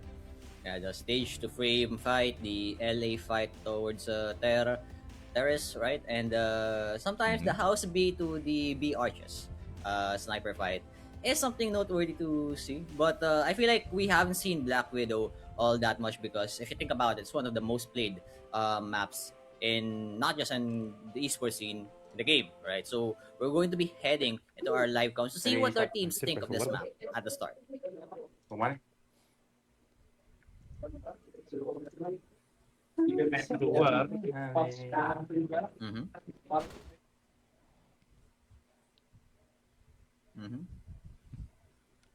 Sit down, NQ. First pillar, first pillar. Okay, finally. And all of those comms, I only heard first pillar and the first blood. Looking for here by NQ. NQ. AK-47 has been very effective in this map specifically, and it is going to be as effective as before from now, but El Compe will get his own double kill on the short side. Protons with his own. Getting Vincent on the long swing, and Jason is going to poke and prod on the B side. He is going to get Jangar. So, attacks on the A and the B side. McRae spotted out in the open, and the crouch burst with the AK-47. Also effective, and El Compe forgetting that angle is possible from the catwalk side. Ninkyu looking for the third. And it is going to be Proton spotted. USP avoided and pulls out his own. Ninkyu with a very good start in this game, getting a flurry of kills. 4K exactly here for Ninkyu. And that's where the problem lies here for TARINGBABI. Goes You back to played bench. so much Black Widow in a rank match, in a DMs, right, and FFAs, that the idea of how to play this map is very convoluted. But Jason, he's trying to think of a straightforward way to try and duel people here at House B, and they're gonna go in. But Ninkyu just sliding on over here on POC. There it is, and Ninkyu, Yetcha getting their own kills on the other side of the map. El Compe will be getting Yetcha. Ninkyu with his third already in this round. Could it be his second 4K in this one? El Compe trying to run as fast as possible with a smile on his face. I think he knows what is happening in this map, and Ninkyu going for the full hunt. Zac on the short side already. And a bit of an awkward moment on the jump cross. Zac has already made it on the bottom side, and El Compe will be getting Vincent. Flashed on down, but Ninkyu is ready for it. His second 4K already in this map. Okay, if this is a 10-0, hopefully not.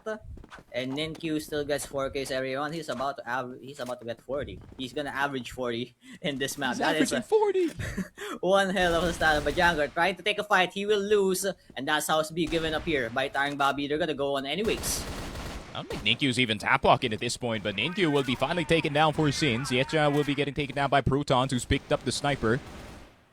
And El Compe will be trying to look for another head in this one. He's been pretty good from this short position so far. Vincent has already made it all the way to POC, but he will get poked out. Really good cover here from El Compe, but Jason from the backside with his own AK-47 has gotten the short player.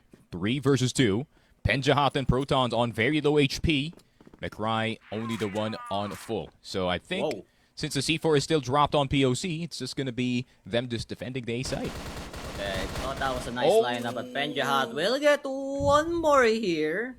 Jason, it's all up to you, buddy. C4 down on ramp. It's kind of winnable. Seeing glimpses here of the Virtus Pro idea with the AKs on hand, but nah. Not when Protons is hitting shots like that. TARINGBABI gets themselves around on the board. El Compe seems to be the only one enthusiastic about it. They still have a long way to go here on Black Widow, and it all starts with a pick, possibly from Penjahat by Yetcha and Vincent. They're trying to attack LA. Protons is right here. Protons, nice shot here on the Yetcha. Vincent is going to be coming up next, but bit of hesitation from his side. I think probably Vincent is just using the death cam of his teammate here just to make sure that Long is fully cleared and to put Protons in a bit more of a predictable position. Ninkyu has to get this short play in order for this A-side take to work, but this is a bit aggressive, man. Woo! He continued the spray. One more. That's rough. That is rough from the side of MATTJESS. Left, right, and center mistakes happening, but Zac, not going to doubt that. One tap on him. But there is 2 other players on the A side. McRae is going to spot him on the underside of window. El Compe looking to see if he can help his teammate. And Zac has already made it on the backside of Train. And a really good cover from El Compe once again. He already saw the fate of Zac crossing into Train, but he gets taken down by Vincent. What can the captain do from his position? He's gotten 2. Short. Penjahat has already arrived. And Vincent, he's in pillar, my friend. It took him 2 swipes, and he finally finds him, gets the damage, but not the kill. Exactly. TARINGBABI showing signs of life here, and I feel like it's more on the MATTJESS side that's causing problems for themselves.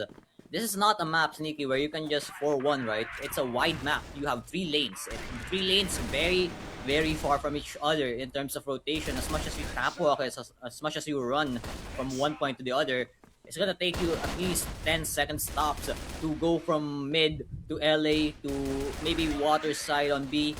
And it's not like Port, right? It's not like Eagle Eye. It's not like the maps that MATTJESS has to play, but they're still gonna run on through. Ninkyu is going through, but Jammer gets a kill. Ninkyu. Utility is just a suggestion, my friend, if you do have bullets like that. Oh my goodness, it's like a magnet to their heads. Ninkyu. I think you should not listen to your captain and going back to EBR. Just keep the AK in your hands, buddy. Yeah, Virtus Pro, what have you done? Shout out. What have you done, Virtus Pro? This is your fault, KSA. They're going back. Still the same 2-1-2. They done ruined the tier list. And then they're still going for the aggressive push here on every single side. Why not? It's been working. Jason out in the open. Where is the Coffin player? He just gets Penjahat fully down. Protons will get the flick on Yetcha. El Campe will get Ninkyu. Jangar will get Zach. And Okay. Protons will get his second one. All right, MATTJESS, you need to calm down. Okay. We're I feel getting like a bit too we're- wild in the B side. I feel like we're in Bootcamp Dragon room number 13. Yes, sir. It's chaotic. This time, instead of a 2-1-2, we're gonna be seeing a 3-2. And guess what? Ninkyu, well, he's not gonna go straight to House B, but it doesn't matter. Jason gets the first kill. It's time for the opposite side of LA to get the kills, and Yetcha going in, but this is just a bait play. Yeah, Yetcha in his usual role of being the guy that is first in without any help whatsoever. McRae finally getting Ninkyu and Yetcha at the same time! But hold on, wait a minute! El Campe still could do something, but it was all hype. It was all shots. MATTJESS getting the finish 4-3. And yeah, just like what I said, the BL side, it's a hard side to stop if if you can't really contain all this offense from the short and the long side. Yeah, and MATTJESS, even if what they're doing kind of looks dumb from the perspective on analysis, right? It's more on TARINGBABI lacking the setups to punish these all-around pushes on the maps, right? All-around pokes and prods for the side of MATTJESS. Protons being here is a good idea. That's gonna stop one. So you're forcing MATTJESS to rethink, okay, we need to find the sniper first, but for sure, Protons is gonna rotate, right? But Ninkyu is still going on mid. It's like the third time. Oh! Hits the 180 on Jangar as well. Zach will be getting McRae and Ninkyu, of course. The first place you go to when you're pushing that stage side is window A, but he gets taken down. El Campe will get Jason as well. Good shot there from Protons. And Zach, the only one left alive, and he just so happens to not have the C4 and or his preferred weapon. So Zach is going to try to do this with the HK, but Zach, at one time, he was also a rifler back in the day. So he is very familiar with the, at least the AK CFS, but with the HK417, he did get the cheeky one-tap earlier. But I like this adjustment, though, from TARINGBABI, right? Just avoid the C4 as much as you can, and instead of fully fighting Zach in unfavorable angles, you just go for the full retake. Exactly. We're gonna see it. Oh. Zach, a bit of missteps here and there on the ramp angle, but okay, that. Can you plant on that stand on the top? Yeah, you can. You can, but For the he long chooses plant. not to. Chooses not to. Gotta play towards long. HK in hand. Taps are required. But will they happen though? Protons and then Campe a bit together, a Good bit angle. too far away. But yeah, the angle's nice. Ooh, but they do spot him. Jiggle peek. Headshot here on El Campe is needed. Protons is gonna keep defusing. He doesn't care that there's a player on long. TARINGBABI tying things up once again. What a back and forth by them on Black Widow. And they can possibly take the lead here on the final round in the first half. Sneak Frog. A lot has happened. If you take away the name, take away the HUD, guys, the heads-up display, that's what it stands for, on our screen, you're going to think that this is just a random pub match in the afternoon where two teams are betting money on it and it's just randoms in the server. But no, this is MATTJESS and TARINGBABI. Welcome to CFS Team Masters, and they're going straight to Site B. Jason with the jumping USB getting El Campe. Yetcha with a very fast kill on Jangar. At the same time, they're chasing down the door player. And Benzahat will not be living that one. All 35 bullets going to his body. But Vincent, cheeky wallbang on McRae as well. That's what we call map knowledge. Proton's the only one left alive. And he will get taken down. Vincent taking matters into his own hands and getting the lead back here for MATTJESS. Yeah, albeit it's competitive. That's what I would call it. It's competitive. It's entertaining. And MATTJESS, well, I feel like they're asking us, are you not entertained? But here's communication. Nice. Okay. So 3v4 in the end of it, Sneaky. And they're trying to take LA here, TARINGBABI. No one's on A side, but here's Zach on short. Yo, Zach, there's already a guy on site. McRae spotted, Proton spotted as well, so he's going to try to parse these two players on the A side out of nowhere. His teammate just pops out, and Yetcha actually tanking the bullet for his teammate. Zach is already on stairs. Zach with the tap, gets the headshot still on Protons. McRae stuck on the underside of window A. Zach on 1 HP. Headshot here for on V2. him once again, and Jangar will be getting Zach. Vincent Jagger out in the open. Sniper shot, not hitting twice. Vincent still playing in the exact same spot from earlier. USB running out the bullets at the wrong time. One headshot, one body is all Vincent needs. And Jangar with another miss, but look at this. Vincent using the cover on the sword side. Jangar with a smile on his face. He's just going to use the USB. It's a bit of a hard fight, but he finally gets it. Okay. From the level of Grandmaster, every single miss, bullet after bullet. It's like the round was going down. Grandmaster, Titan, Epical, Mythical, all the way down to Platinum. I feel like the down fight encapsulated it all. But yeah, around here for TARINGBABI, what was that? Okay, let's keep it going here. Ninkyu, even on the GR side, he's pushing and he's gonna get one. Yeah, but Yeta's already here though. That is gonna enable him to be a lot more aggressive. Ninkyu actually shooting his teammate. Hey, wrong guy, man. Catwalk is still occupied by your teammate, but no longer. El Campe will be getting Ninkyu, but Yeta from the behind. Damn, he just pushed up all the way in mid. He did not care if there was an opponent or not, but Vincent is going to be carrying whether or not this A side is going to be taken by the side of TARINGBABI. Proton trying to dance around the metal box. Vincent trying to dance around in the pillar side. Flash grenade not going to make it in time. Vincent is going to die. 2 versus 2. Once again, a situation that is very winnable, but Protons dancing around the pillar, making yet to miss. Zach with his own USB, jumping across bridge. Protons, yo, the guy's on site! What? What is happening? Okay, so finally, this is a timeout, Yeah, 100% from MATTJESS. And this is, I believe, the second time that a Rosea team has been able to take the lead against a Filipino team. The first one was Veterans in spring. I need a computer, run the VOD review. I want to check if that is correct, but this is the second time, I believe so, that we have seen a Rosea team get the lead, at least for a set, right? Yeah, and of course it had to happen in Black Widow. There's a reason why they don't pick this map, because the point I was trying to get at, Sneaky, right before we headed to the comms in the first half, was the idea of how to play this map is so convoluted because it is so apparent in the scene, right? In the competitive scene, in the casual scene, in the FFAs, in the DMs, the RMs. You don't really know what is the best way to play because everyone is running their own style. So maybe that is the problem of our teams here in Masters, that okay, if I'm going to practice Black Widow, who should I take inspiration from? Is it from teams overseas? Is it from teams in this region in the same Masters League? Or do we just cook up our own? All three options have its merits, but all three options has its downsides. So I feel like what they're trying to think is, okay, let's save up what we cook up on Black Widow because some other teams might read it because of how apparent and how exaggerated this map has been seen in the game itself, right? It's everywhere in every single server. So it's so convoluted how you want to play this map. There are people who like to push like MATTJESS. There are people who like to play this calculated like Virtus Pro. And then there are some teams that try to mix both of them, right?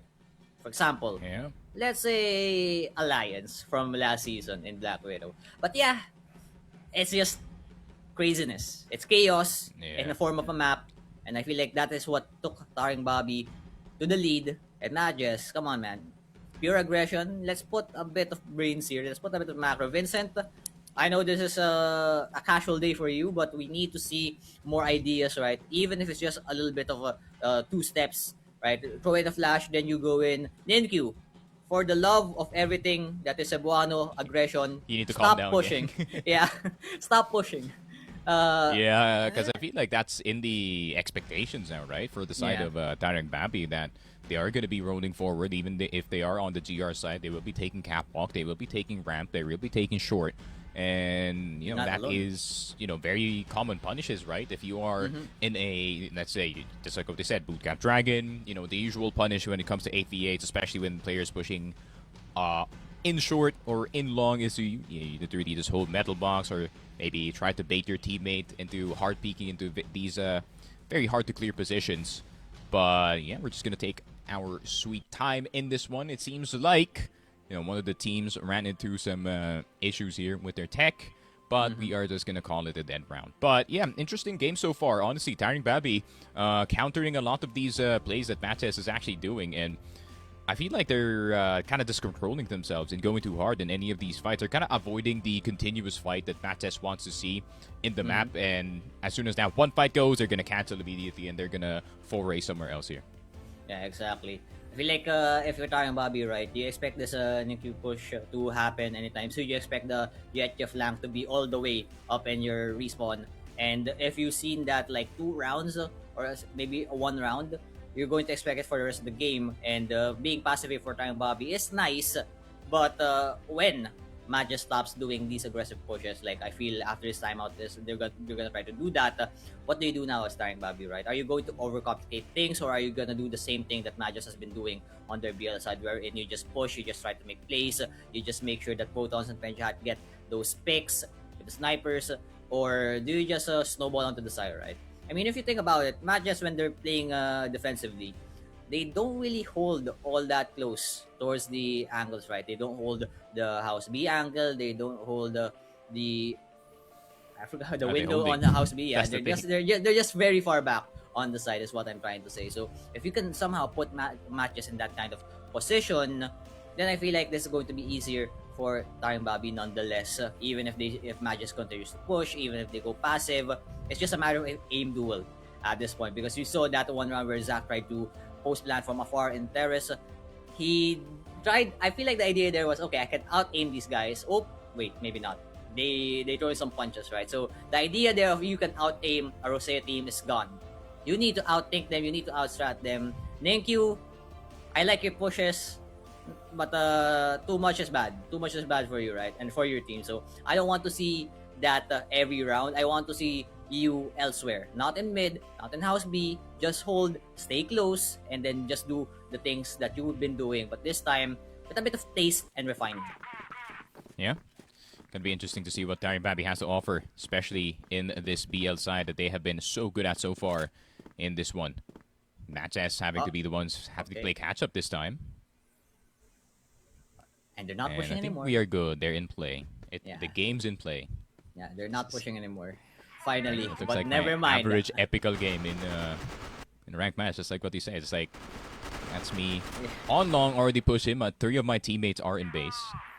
You're giving it to me But they too are much credit. moving. This is legend, Sneaky. You're giving too much Legend's credit. crazy. You know what? Hard cap Legend 5. Wait, Jangar finally.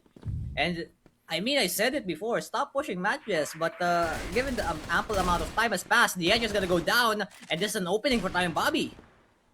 Oh, Zach missed. He's going to have to get out of that position, but he's going to have to re-peek as well. One Good more. shot coming in from him. One Going to get more. the second one. Yes, he can, but he could not pull out the goal just in time. Spray here from Vincent. Will be getting 2.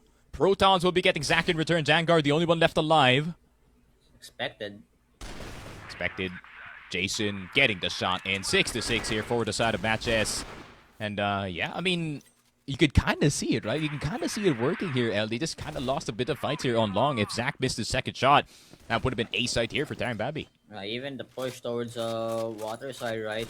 It did a lot of damage here onto Jangar, brought him down to 4 HP. Looking at the fights here on LA, Makrai took a lot of damage, and the rest was history after Zach got 2 kills. It was the low members that were left, right?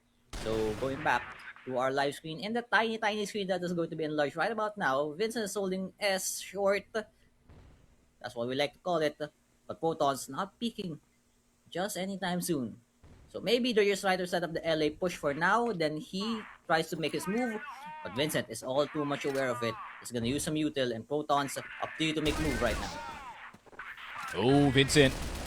Catching Protons within the smoke before it even blooms. Ninkyu headshot here on El Compi. Zach with a hell of a flick here on McRae, and Yetza will be getting Jangar. It is just a straight up sweep. And it seems like after that timeout, MATTJESS here like, all right, it's time to, hold some angles that do make sense, and we will see what the gap is like here. Exactly. They're doing the same approach that MATTJESS has been doing, but they're doing it in a slower tempo, which gives MATTJESS a lot of breathing room. No breathing room here for Zach. He's not breathing, and so will El Compe. As it's now 4v4 Sneaky, they need to punish that short player, but he's too deadly. Yeah, but Ninkyu's just going to swing it, right? Yeah. That's this classic Ninkyu right there, man. Looking like Tetsu in early morning, but they 3 versus 4. Still, can't be winnable here for the side of MATTJESS. Oh, Vincent wait. cannot get the spray on Jangar. There's He's presence stuck. on short. Yetcha's gonna get him. Headshot for him. Yetcha with his third. What? And he gets the 4K. Yetcha, the man who usually we don't look at the statistics for, but he is absolutely frying in the map of Black Widow. He's absolutely frying, eyes wide open here for Yedja, seeing everyone even through the smoke. And that is MATTJESS with the separation of 2 rounds. Ninkyu, he's not pushing mid, he's pushing short, but it's still the same damn thing. Elcomp is right around the corner and his gun is peeking out. Oh, and sometimes, just like what I Physics. said, size Physics. does matter from time to time. But El Compe, unfortunate for him that this is happening. But at the same time, I feel like MATTJESS has a bit of an idea that it is going to be TARINGBABI staying in the base the entire time. And Ninkyu, I feel like Ninkyu and everybody on MATTJESS are already very familiar with this kind of playstyle, because this is very common within the country. Yeah. But at the same time, you know, TARINGBABI is just trying to see what kind of map control that they did get at the start of the round. What did their patience reward them with? And it seems like it's not too much.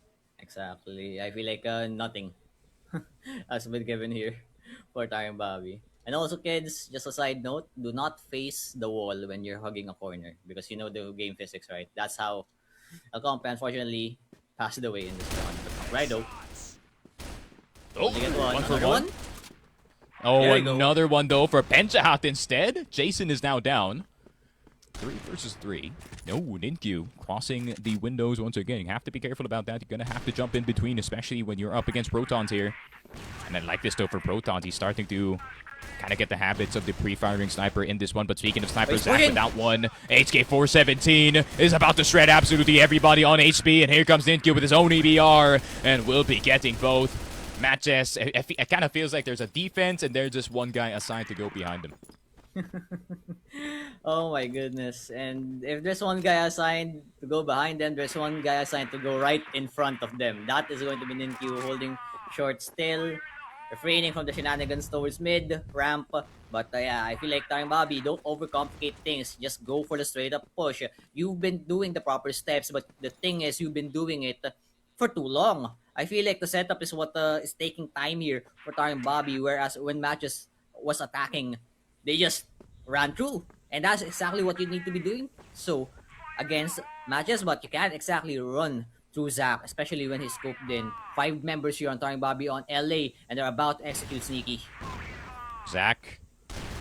Hanap na highlight. Or is he actually looking for a highlight? Accidentally switched to my original language there. But it seems like that TRG is not speaking Filipino, unfortunately. But this EBR and HKR, and all 4 members are down. On the ramp side, they do not even make it on the ace site. And it's a 10-6 MATTJESS with the sweep. Granted, TARINGBABI did kind of get a fight going in this map, but, you know, we all know what the ending of this story is. NT from the side of TARINGBABI, but MATTJESS now 4-4 in groups. How have they done this? Okay, I mean, finally, getting 8 matches done. There's still one more to go, and it's the big brothers of Cebu here versus Stallions. So that's a day, that's a story for another day, right? The win streak here for MATTJESS is well and truly alive.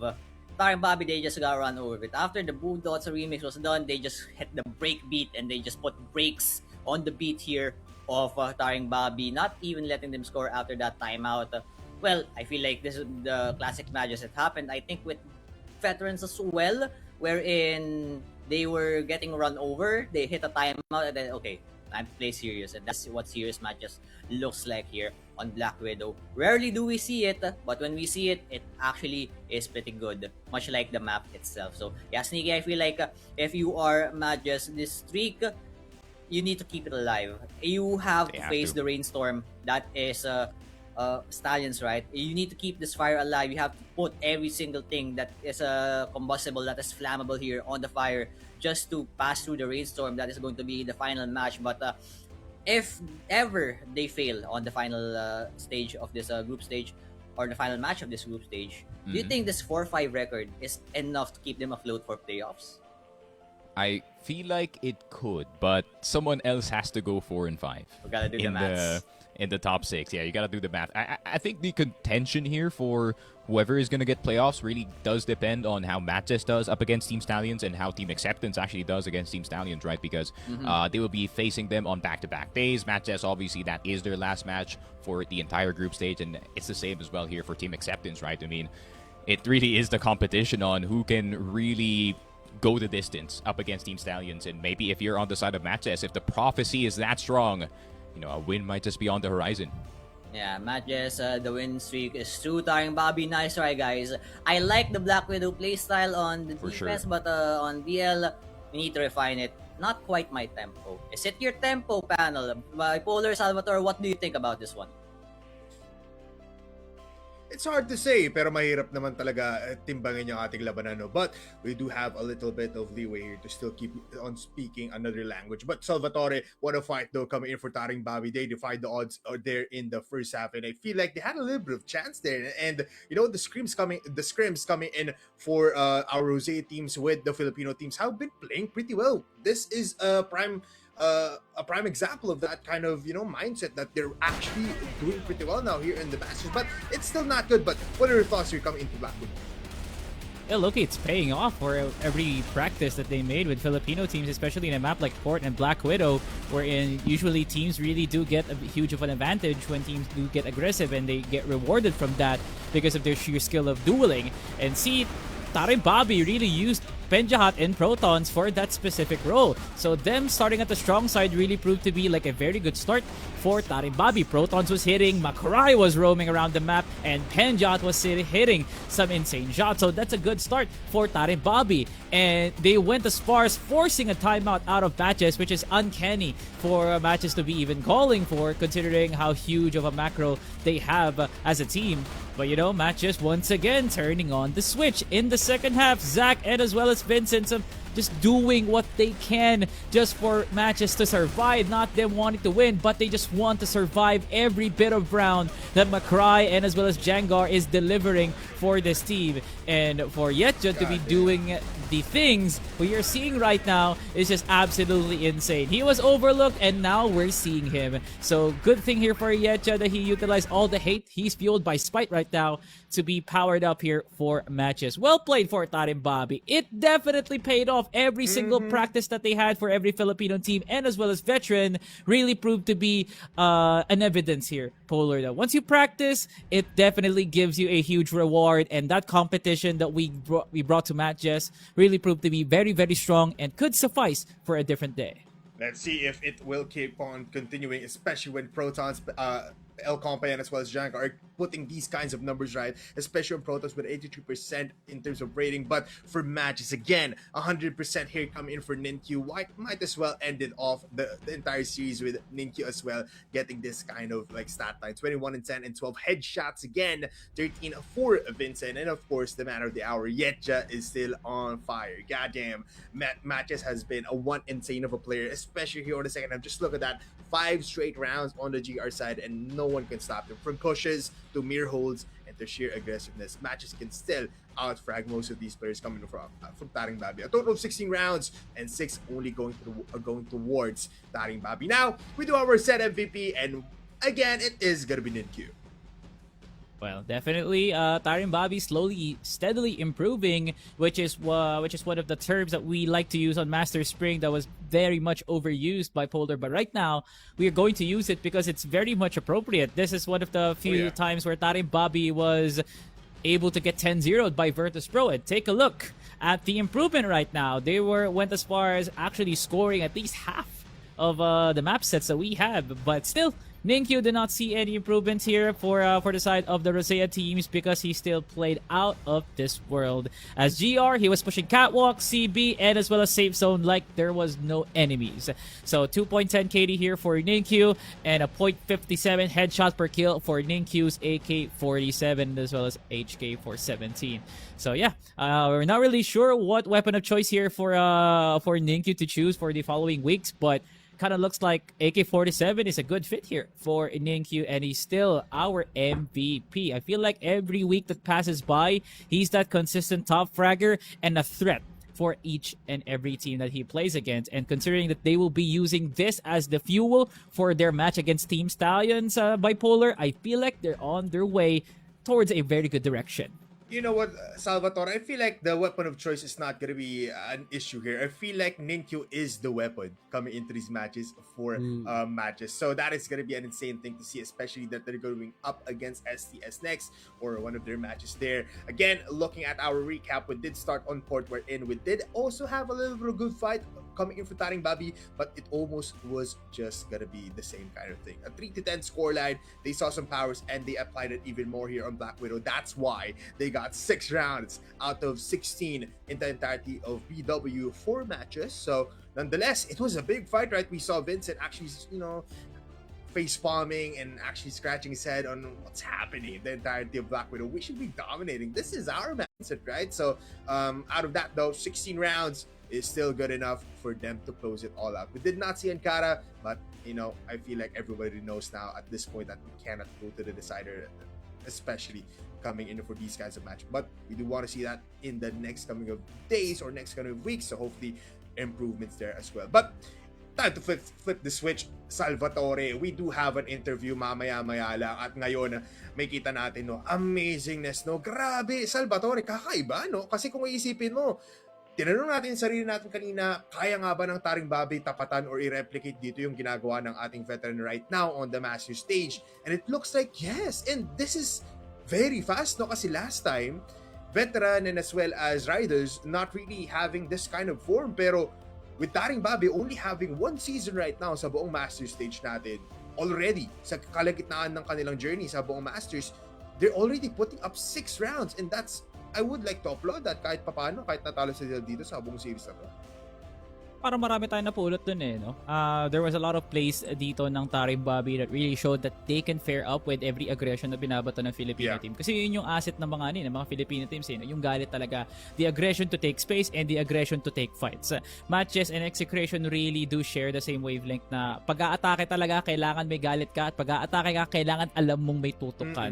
So MATTJESS, Execration, sometimes Team Stallions, actually most of the time Team Stallions, and as well as CBF, they really do bank on their aggression to be their identity. I feel like TARINGBABI, with their experience from Screaming Veteran and as well as some teams inside of the Impact regimen, it really paid off to the point where TARINGBABI already has this identity, Bipolar. We're still seeking from TARINGBABI's identity from the prior weeks, but right now we see them as definitely the underdogs who has very, very huge upside and potential for them to be able to compete with the very best here in CFSC. So yeah, very well played dito para sa side ng TARINGBABI kasi naiintindihan talaga namin yung hirap para makipaglaban sa isang Cebuano. So kung may hirap sa loob ng sub-base, meron talagang hirap sa loob ng Black Widow. Nakakalain mo meron na, pero kulang-kulang pa rin talaga because nag-activate dito si Yetja, and then Zach just chose to be like, a very huge marksman para sa side ng MATTJESS. Kaya napakalakas ng presensya ng MATTJESS sa loob ng mapang yun. Saadi lang talaga. Siguro, we will be putting TARINGBABI in a higher ceiling right now kung kaya talaga nila paabutin sa Ankara. At sana actually, we still have week 4 and we have regionals in the corner pagkatapos nga ng ating playoffs. At sana talaga makita natin ang teams tulad ng TARINGBABI, Amonra, Veteran, Cold-Blooded, Raidas na magkita-kita ulit for that potential storyline na wait, may nakuwang set or even better yet, the whole series ang isang Rosea. So yeah, yun talaga yung inaantay natin for the improvement of the Rosea teams talaga, Bipolar. Yeah, tsaka kung isipin mo, I feel like the best way to describe right now ating mga Rosea teams, especially itong TARINGBABI, parang pumasok sila sa isang museum, tapos nakita nila yung Mona Lisa, pero to really appreciate and to really understand that Mona Lisa or that Filipino teams pagdating dito sa buong CFSPH Masters is they need to get closer to that and actually study the whole painting to actually get the bigger picture and to win even more rounds para makahabol tayo dito or at least get these maps, But yun na nga, talk about it even more. Ito na nga ating MVP for those entire 2 sets. It's Ninkyu with the 1.94 KD and the 97.8 rating. I feel like Ninkyu, hindi na siya matitinag dito. I feel like they are ready for Stallions. Well, Ninkyu, ready for Team Stallions? Honestly speaking, no, pre, I feel like Ninkyu is quite aware naman, no, na yung mga makakalaban niya doon is mga dati niya ring kaalyado, no, in the Ubek Maniac spectrum. Kasi kung maalala nyo, no, Ubek Maniac Team 2 rin dati si Ninkyu. Kasabay niya dito sila Dre and as well as sila Yobs. So kung meron mang player na magi-stand out sa parating na series na yon, bipolar, it's definitely Ninkyu. Kasi kilala niya by puso yung mga players nga na yun. And they also share the same skill, no? Kung paano nga mag-headshot sila Kano at sila Loy, ganyan na ganyan din talaga si Ninkyu, no? From the gameplay that we saw from him using the AK-47 and the HK-417, no? So yeah, Ninkyu is prepared for that upcoming battle and I hope no rather na talagang yung mga iba yung mga kakampi tulad na lang Vincent who's gonna be making the calls and Zach who will be facing off against Revenge, no?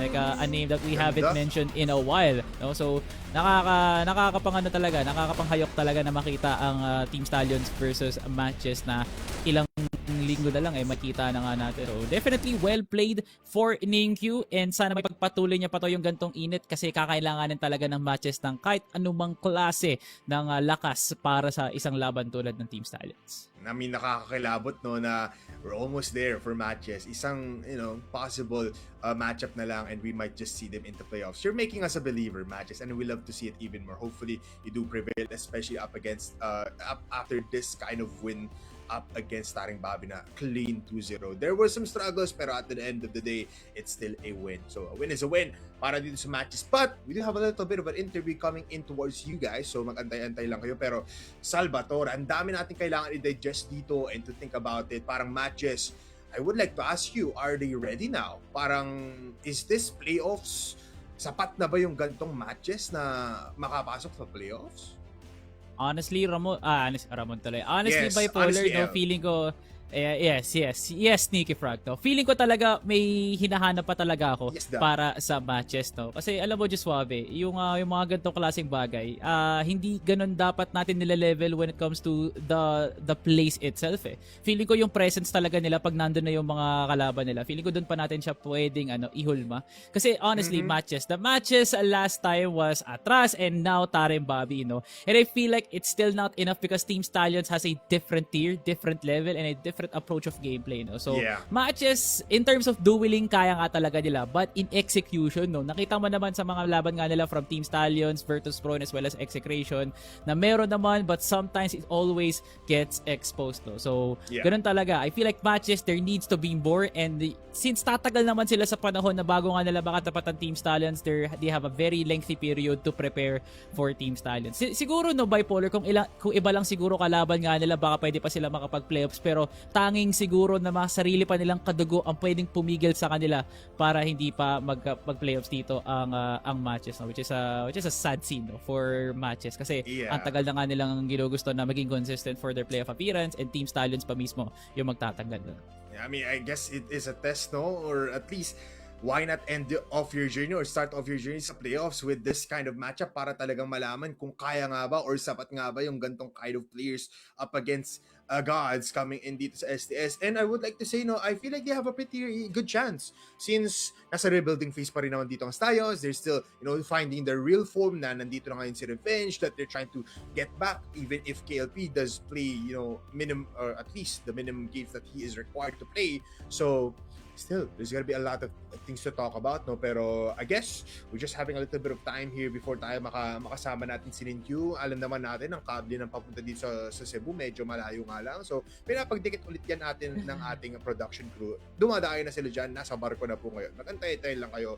But, again, no? MATTJESS, man, it's making everyone believe that the hope is not really in J-Kim's form, but it's in MATTJESS form na parang, MATTJESS, kaya pa nga ba? Is another Cebuano gonna be qualifying? Hindi lang ba 3, hindi lang ba 4, hindi lang ba 1, hindi lang ba 2, baka 3 pa yung makita natin dito or for MATTJESS. And if you think about, what if? Yes, group stage, ginawa rin pala ditong training grounds lang ng ating MATTJESS, nakuha nila yung mga sagot nila, tapos sila pala makakuha ng EWC, slot natin dito. What if? That is gonna be insane. Pero ngayon, malapit na natin makausap dito si Ninkyu. Alam mo, Emlo Potato, oras na ata para kausapin natin dito si Ninkyu. Oras na para congratulate natin ang ating match MVP. Ninkyu, halika na. Yan! Bossing! Ninkyu! Bossing, congratulations muna, no? 2-0 plus nakita namin dito, AK mo, HK mo, tumatama sa Black Widow mismo. May onti lang kaming katanungan, Salvatore, take it away. Ayun no, Ningyu, grabe. Parang nakita talaga namin na yung port medyo nadalian kayo pero parang naging alanganin yung Black Widow no? Napatawag ka nga kayo ng timeout. Bakit? Sino ba ano ba ginagawa ng TARINGBABI particular? Baka may specific ka na pwedeng masabi dyan, Ningyu, no? Paano ba kayo nahihirapan ng TARINGBABI? Kasi sumasabay sila sa init niyo, no? So, ano bang specific na player o baka may ginagawa yung TARINGBABI mismo na nahihirapan sila, Ningyu, na makabaril din pabalik? Ano po, unlag kasi. Dito, 100 ping dito. 100 ping. Bossing, di ka ata rinig sa B-Mix, no? Pero sa mga hindi po nakakarinig sa ating stream, ang sabi po dito ni Ningyu na lag daw po. Medyo naglalag daw po. Ningyu, ayusin muna yung mic ko. Sasamahan ka na muna ng ating production member dyan. Pero yun nga, no? Bipolar, ikaw ba? Ayoko sabihin di ako naniniwala pero ikaw, isasalo ko na muna sa'yo siguro yung, yung burden na to, no? Sige. Naniniwala ka ba na lag sila, Ningyu? Ako, oo. Sabi ko nga sa'yo, malayo naman ang connection ng Indonesia pati dito na Cebu, no? So kung isipin mo, parang 100 steps muna bago makita dito ni Ninki yung kalaban niya. No? So somehow it is. Pero I feel like 50-50 yun. Salvatore, feeling ko, just like what happened before. No? Kasi nakita naman na natin matches struggling versus veteran, I believe. So parang it also matches be deja vu. Pero, I mean, Ninkyu, sabi niya yun sabi niya yun. Bakit gagawin natin? Iwala na lang tayo. Di ba? Pero, gusto ko nga pigain, no? Yung after that overtime, kung ano nga ba talaga yung naging reset nila dito, ano nga ba sinabi ni Vincent para talaga makuha nila yung mga next couple of runs. Kasi after that, no, parang the gears have shifted. Parang hindi natin nakita yung similar first half natin dito for matches. Parang pinako na nila sa 6 yung no? Yung TARINGBABI. The moment na nakapag-timeout dito ang matches, gusto ko na lang malaman, no? And same goes for here, Bipolar, na feeling ko naging extra talaga yung mga paalala dito ni Vincent kung anong dapat gawin nila. Kasi parang naging effective na yung mga laban ni Zap, ni Q, as well as ni Jason, no? Na hindi lang sila basta-basta. Si Etja nagpamalas nga din ng kanyang pag-headshot, no? So, nagkakaroon na nga siya ng onting spotlight para sa side ng matches. So, yun, nakaka-curious, honestly, no? Pero kasi, is it really a match na gumaling ang TARINGBABI or matches was just, trying to be normal, no? Not really professional, kumbaga, no? Kasi parang ibang matches yung nakita natin sa loob ng Black Widow, which is a conversation na feel ko medyo sensitive nga siya kasi hindi mo talaga pwede maturo na matches, baka nag-iba lang talaga. Ano ba masasabi mo, Bipolar? I mean, I feel like there's a lot more things para si Ninkyu na lang yung makakuha or at least makasagot ng ganitong mga tanong, no, Salvatore. So why not hilain na ulit natin dito si Ninkyu para makausap na natin ng todo-todo. At may kita rin naman natin dito mamaya si Etja na sa likod niya na napaka-eto. Pero Ninkyu, mic check muna tayo. Rinig ka na ba sa... Yan! Dinig ka na ata dito. Maraming salamat, Ninkyu. Again, Salvatore, take it away. Ayun no, Ninkyu, nakita naman talaga natin na hindi naging madali yung Black Widow. Sabi mo nga talaga, lag. Pero parang after nung timeout, nagsi-okay na nga yung mga tao dito sa, sa matches. Kasi naging effective na yung mga laban mo kala Penjahat, dito kala Protons, no? Ang tanong namin dito sa'yo, Ninkyu, pagkatapos nung, during the timeout actually, no? Nung nagtawag kayo ng timeout, ano bang sinabi ni Vincent? Ano bang naging adjustment nyo para ipako nyo yung scoreline ng TARINGBABI dito at makuha nyo na yung Black Widow? Defense lang po, wala defense lang. Wala defense lang. Talagang defense lang, no? Pero pinupush mo yung catwalk. Ayan, kita Ninkyu, nakikita kita. Defense, kasama sa defense yun. Kasama pala sa defense yun. Kasama yun sa utak ko, nag-push bigla. Kaya nag-push na lang ako. Di lang isang round yun, maraming rounds yun, Ninkyu. So, marami yun. Kasama yun sa defense, no? Ninkyu, I would like to ask you, no, kailangan natin i-address dito ng onti. I mean, congratulations muna sa inyong 2-0 up against TARINGBABI. Pero bukas, or I mean, next matchup nyo medyo mabigat na, no? I would like to ask you, and as well as yung buong team, handa na ba ang buong matches, pati na rin si Ninkyu, para makapasok sa playoffs with a possible win up against Stallion? Opo, handa na po kami makapasok. Paanong paghahanda ba yan? Practice lang po. Practice lang. Wala kayong parang pinag-usapan? Ano nga ba yung ganito? Practice sa throwings. Then paano pumasok sa site. So very din sila. Okay, That's okay. good. Ito Ninkyo to, may tanong ako sa iyo Ninkyo, no. Kita mo nga naman na nagawa na execration, no. At feeling ko dumidikit na rin yung Fervid. Tinalo nga nila ang Team Stallion sa mga mapa, hindi natin ine-expect na matatalo nila ang Team Stallions. Ngayon, ang tanong ko para sa matches, kaya nyo bang gawin ang ginawa ng execration at talunin ang Team Stallions? Kasi pag tinalo nyo yung STS, sure na makakapag-playoffs kayo. Ayun, tatanungin kita Ninkyo, no, puso sa puso. Kaya nyo bang talunin ang Team Stallions at baka may mensahe ka para sa kanila? Ano po, di ko po alam eh. Masasakit sila bumaril lahat. Pero masakit Hindi ko pa alam. din si Ninkyu. Ano, chamba lang yun lahat. Sakit si Ninkyo. Uy, naku! Hindi namin tatanggapin yan, Ninkyu. Sabihin mo na lang, ang galing ko kanina sa GR Wala. side. Ganun na lang. Okay na yun, di ba? The defense is talaga aggressive. Ganun na lang. Parang di naman ganyan yung mga turo ni Boss Chris no bipolar. Hindi ganyan yung totoo, no, Ninkyu. Ninkyu, last question na seryoso, no? I mean, para lang maano, kasi nakapag-practice na itong TARINGBABI natin up against Filipino teams. Meron ka bang nakita na parang, wow, kakaiba to. Parang merong magandang ginawa ang TARINGBABI up against matches, up against sa inyo? Po, dalawa nila Arctic kaya mahirap namin pumasok sa site. Dalawa Arctic. Kaya rin pala nakita natin parang kakaiba na minsan yung pag-execute nyo, no, para talaga maiwasan yung snipers natin, no, dito sa ating TARINGBABI. You know what? Ninkyu, maraming salamat sa pagsagot ng aming mga tanong and pati na rin dito sa ating, possible na one more fight para makapasok ang matches dito sa playoffs. Onting pagbati para sa mga sumusuporta sa iyo, Ninkyu. Oras na para mag-shoutout and pasalamatan lahat ng mga sumusuporta sa iyo. Shoutout po kay Team MATTJESS tsaka kay Boss Matt. Salamat sa suporta sa Team MATTJESS at kay Rachel Anamaya. Yan na po. Thank you, Bipolar and Salvatore. Thank you. Ay, ang sweet ni Ninkyu ngayon, Salvatore. Sana makita Thank you ka pa kay namin Sneaky, ng pre. todo. Kay Sneaky din, Ninkyu. Shout out si Sneaky. Thank you po kay Sneaky, Sneaky and Mochi. Yun. Ayun, kahit wala dito na shoutout pa din. Iba talaga si Mochi. Ayan.